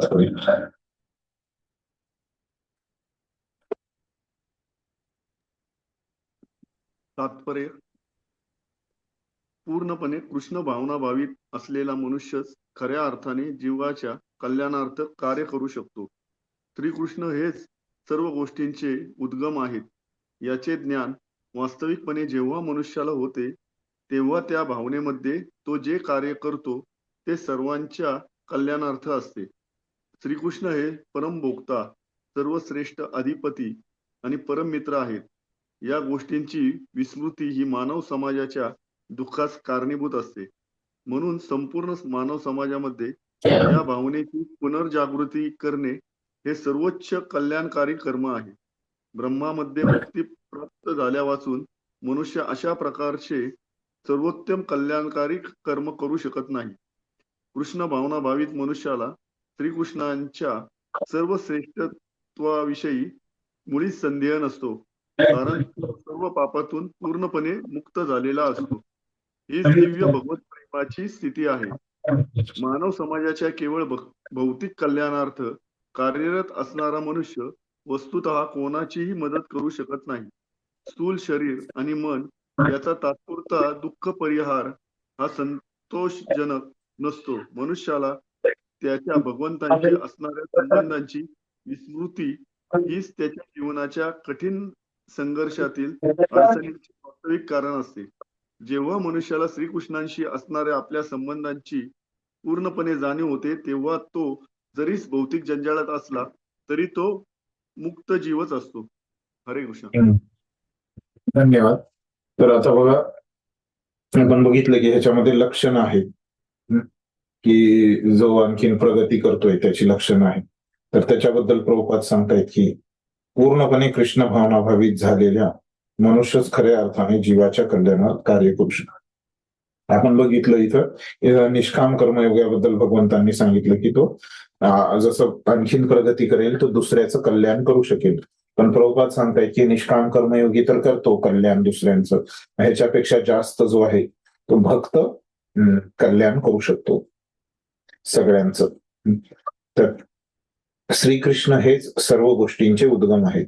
याचे ज्ञान वास्तविकपणे जेव्हा मनुष्याला होते, आता कसं आहे भक्तच का कल्याण करू शकतो सगळ्यांचं, तर ते प्रभुपाद स्पष्ट करते.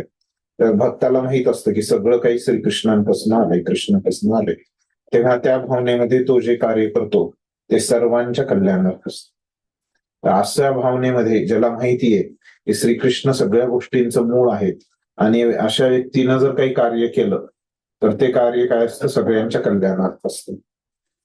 श्रीकृष्ण हे परम भोक्ता, सर्वश्रेष्ठ अधिपती आणि परम मित्र आहेत. तर भगवंतच काय आहेत, परम भोक्ता आहेत, है ना.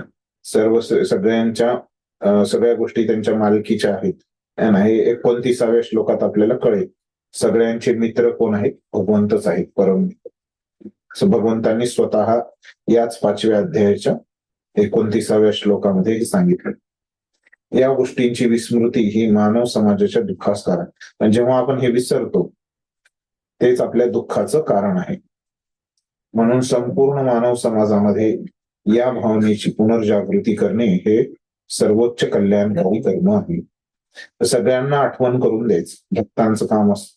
सगळ्यांना आठवण करून द्यायचं की सगळं जे काही आहे ते आपल्या सुखासाठी नाही तर भगवंतांच्या सुखासाठी आहे. सगळ्याची जी मालकी आहे ती आपली मालकी नाही तर भगवंत सगळ्या गोष्टींचे अधिपती आहेत. ते सगळ्या गोष्टीचे मालक आहेत आणि आपण सगळ्यांचे मित्र नाही होऊ शकत. भगवंतच सगळ्यांचे मित्र आहेत. तर हेच आणि असं हे सगळ्यांना आठवण करून देण्याचं कामच हे सगळ्यात मोठं कल्याणकारी काम आहे. तर ब्रह्मामध्ये मुक्ती प्राप्त झाल्या वाचून मनुष्य अशा प्रकारचे सर्वोत्तम कल्याणकारी कर्म करू शकत नाही. जोपर्यंत मनुष्य मुक्त होत नाही या भौतिक इच्छांमधनं तोपर्यंत असं कोणी प्रचारकारी कल्याणकारी कार्य कोणी करू शकत नाही. तर कृष्ण भावनाभावित मनुष्याला श्रीकृष्णांच्या सर्वश्रेष्ठत्वाविषयी मुळीच संदेह नसतो. भक्त असतो त्याला माहित असतं की श्रीकृष्णच सगळ्यात श्रेष्ठ आहेत, कारण तो सर्व पापातून पूर्णपणे मुक्त झालेला असतो. तो पापामधून मुक्त झालेला पापी व्यक्ती कधी भगवंतांवर विश्वास ठेवणार नाही. ते दिव्य आहेत. हीच दिव्य भगवत प्रेमाची स्थिती आहे. मानव समाजाच्या केवळ भौतिक कल्याणार्थ कार्यरत असणारा मनुष्य वस्तुतः कोणाचीही मदत करू शकत नाही. जे भौतिक कार्य करतात, शरीराला साठीच जे केवळ कार्य करतात ती काही वास्तविक मदत नाही. स्थूल शरीर आणि मन यांचा तात्पुरता दुःख परिहार हा संतोषजनक नसतो. तर ह्यांच्यासाठी केलेलं जे कार्य आहे ते आपण बघितलं की एक क्षणभंगूर कार्य आहे. तर त्याच्यामुळे या शरीर स्तरावर आणि मन स्तरावर जरी कोणी मदत केली तरी ती काही एवढी मोठी मदत नाही. जी की आत्मा स्तरावरच्या तुलना जर केली दोन्हीची ती पण मदत आहे, पण मोठी मदत कोणती आहे? आत्मा स्तरावरील मदत आहे. मनुष्याला त्याच्या भगवंतांशी असणाऱ्या संबंधाची विस्मृती हीच त्याच्या जीवनाच्या कठीण संघर्षातील अडचणीची वास्तविक कारण. आपण सगळेजण भगवंतांना विसरतो, हेच सगळ्यात मोठं दुःख आहे, हीच मोठी अडचण आहे. जेव्हा मनुष्याला श्रीकृष्णांशी असणाऱ्या आपल्या संबंधाची पूर्णपणे जाणीव होते तेव्हा तो जरी भौतिक जंजाळात असला तरी तो मुक्त जीवच असतो. तर जेव्हा आपल्याला भगवंतांची जाणीव होते त्यांच्याशी संबंधाच्या तरी पण आपण या भौतिक जगामध्ये पण राहून मुक्तच आहोत. जेव्हा जेव्हा आपल्याला भगवंतांची आठवण येते तेव्हा तेव्हा आपण मुक्तच आहोत. आता मग हे जो आहे की त्याला मुक्ती कशी प्राप्त होते परमात्म्यावर ध्यान करून त्याच्यामध्ये या शृंखलेमधला हा शेवटचा श्लोक भगवंत 26वा इथं सांगतायत. तर त्याच्यामध्ये काय म्हणतायत? काम क्रोध विमुक्तानां यतीनां यतचेतसां अभितो ब्रह्म निर्वाणं वर्तते विदितात्मनां. तर जे क्रोध आणि सर्व भौतिक इच्छांपासून मुक्त आहे, ज्यांनी असं निष्काम कर्मयोगाचा अभ्यास करून भक्तीचा अभ्यास करून क्रोध आणि या इच्छांवर विजय प्राप्त केला, मुक्ती प्राप्त केली, आत्मसाक्षात्कारी आत्मसंयमी आहेत आणि सतत पूर्णत्वाकरिता प्रयत्न करतात. तर सतत त्यांचे प्रयत्न मरेपर्यंत चालू आहेत. त्यांना निकट भविष्य काळात ब्रह्माबद्दल मुक्तीची निश्चिती आहे. त्यांना थोड्याच वेळामध्ये काय मिळणार आहे? तिथं मुक्ती त्यांना प्राप्त होणार आहे. तर मी सांगतो म्हणजे आपलं आज हे वेळेमध्ये पूर्ण होईल. तर तात्पर्यामध्ये प्रभुपाद सांगतायत की मोक्षासाठी निरंतर प्रयत्न करणाऱ्या संत जनांमध्ये जो कृष्ण भावनाभावी मनुष्य असतो तो सर्वोत्तम आहे. तर ह्या सगळ्यामध्ये निष्काम कर्मयोगी आणि इतर आणखीन जे अभ्यासक आहेत अष्टांग योग वगैरे, तर या सगळ्यांमध्ये काय आहे? भक्त जो आहे तो सगळ्यात महान आहे. तर भागवतम मधला इथं श्लोक ते लिहित आहेत आणि त्याचा अर्थ आपण बघूया. या श्लोकाचा अर्थ असा आहे की भक्तीपूर्वी पूर्ण भक्तिपूर्ण सेवेद्वारे पुरुषोत्तम भगवान श्री वासुदेव यांची भक्ती करण्याचा प्रयत्न कर. तर तिथं हा श्लोक जो आहे 4थ्या स्कंदामधला 22वा श्लोक आहे. तर इथं पृथू महाराजांना उपदेश देत आहेत. तर बहुतेक ब्रह्माजी देत आहेत, यांना बघावं लागेल, पण कोणीतरी पृथू महाराजांना इथं उपदेश देत आहे. तर ते काय सांगतायत पृथ्वी महाराजांना, की तू भक्तिपूर्ण सेवेद्वारे भगवान वासुदेव यांची भक्ती कर, असं त्यांना उपदेश देतात. जे सकाम कर्माच्या तीव्र आणि सखोल इच्छांचे समूळ उच्चाटन करून भगवंतांच्या चरण कमलाची सेवा करण्याचा दिव्य आनंदात युक्त झाले आहे. आणि असं भगवंतांच्या सेवेमध्ये भक्तीमध्ये जे लागले आहेत है ना, ज्यांनी कर्माच्या इच्छा सोडून त्यांनी जितक्या प्रभावीपणे इंद्रिय वेग नियंत्रित केले आहेत, तितक्या प्रभावीपणे इंद्रिय वेग नियंत्रित करण्याचे सामर्थ्य मोठमोठ्या ऋषीमध्येही नाही.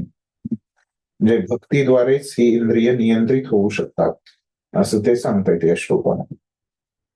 तर मग प्रभुपादांचा जो विषय होता की कसं भक्तच चांगल्या प्रकारे इंद्रियांना नियंत्रित करू शकतात. जरी इथं भगवंत निष्काम कर्मयोगाबद्दल जरी सांगितलं असले तरी प्रभुपाद भक्ताबद्दलच तिथं बोलतायत. पुढं म्हणतायत प्रभुपाद की बद्ध जीवामध्ये कर्मफलांचा उपभोग घेण्याची इच्छा इतक्या खोलवर मूळ धरून असते की मोठमोठ्या ऋषींना महत् प्रयास करूनही अशा इच्छा नियंत्रित करणे अत्यंत कठीण असते. मोठ्या मोठ्या ऋषींना पण हे इंद्रिय नियंत्रण करणं अवघड जातं. भगवत भक्त हा कृष्ण भावना भावित भक्तिपूर्ण सेवेमध्ये सतत युक्त असल्यामुळे आणि आत्मसाक्षात्कारामध्ये परिपूर्ण असल्यामुळे त्याला ब्रह्मामध्ये मुक्तीची प्राप्ती अत्यंत शीघ्र होते. भक्तांना खूप सोपं जातं इंद्रिय संयम करणं. आत्मसाक्षात्काराचे त्याला संपूर्ण ज्ञान असल्यामुळे तो सदैव समाधीतच असतो. तर नेहमी भगवंतांच्या सेवेत असल्यामुळे तो समाधीत आहे ना, त्याला ज्ञान पण होतं आत्मसाक्षात्कारासाठी. ह्याच्यासाठी उदाहरण द्यायचंय म्हणजे काय, तर दर्शन, ध्यान आणि स्पर्श याद्वारे मासा, कासव आणि पक्षी आपापली पिल्ले पोचतात. त्याचप्रमाणे पद्मजा मी देखील करतो. इथं ते उदाहरण देत आहेत प्रभुपाद की जो मासा असतो तो आपल्या संततीकडे केवळ पाहून त्याचे पोषण करतो. कासव केवळ ध्यान करतो आपल्या संततीचं आणि त्याद्वारे त्याचं पोषण करतो. कासवाची अंडी जमिनीवर घातलेली जातात आणि कासव पाण्यात असतो. पाण्यात असतानाच तो अंड्यांवर ध्यान करतो. त्याचप्रमाणे भगवंतांचा जो भक्त असतो जरी भगवत धामापासून अत्यंत दूर असला तरी तो कृष्ण भावना भावित सेवेद्वारे भगवंतां म्हणजे भक्तीद्वारे सतत केवळ त्यांचे स्मरण करून भगवत धामात उन्नत होऊ शकतो. त्याला सांसारिक दुःखाची व्यथा भासत नाही आणि जीवनाच्या या अवस्थेलाच ब्रह्मनिर्वाण म्हटले जाते. अर्थात सतत ब्रह्मामध्ये तल्लीन असल्यामुळे भौतिक दुःखे नाहीशी होतात, असं भक्तीमध्ये होतं, असं प्रभुपाद सांगतायत. तर भगवंतांनी सांगितलं की असं निष्काम कर्मयोगी करतो, पण प्रभुपाद काय सांगतायत की निष्काम कर्मयोगी तर करतोच, पण त्याच्यापेक्षा आणखीन चांगल्या पद्धतीने हे भक्ती योगी करू शकतो, असं या 26व्या श्लोकामध्ये सांगतात. आणि यालाच मुक्ती प्राप्त होते. जो विषय होता भगवंत इथं सांगत होते की कसं परमात्म्यावर ध्यान केल्यामुळं, परमात्म्याशी संबंध साधल्यामुळं या निष्काम कर्मयोग्याला कशी मुक्ती प्राप्त होते, या ठिकाणी हे भगवंतांनी पूर्ण केलंय 26व्या श्लोकामध्ये. वेळ पण झालेली आहे तर आपण इथं थांबूया.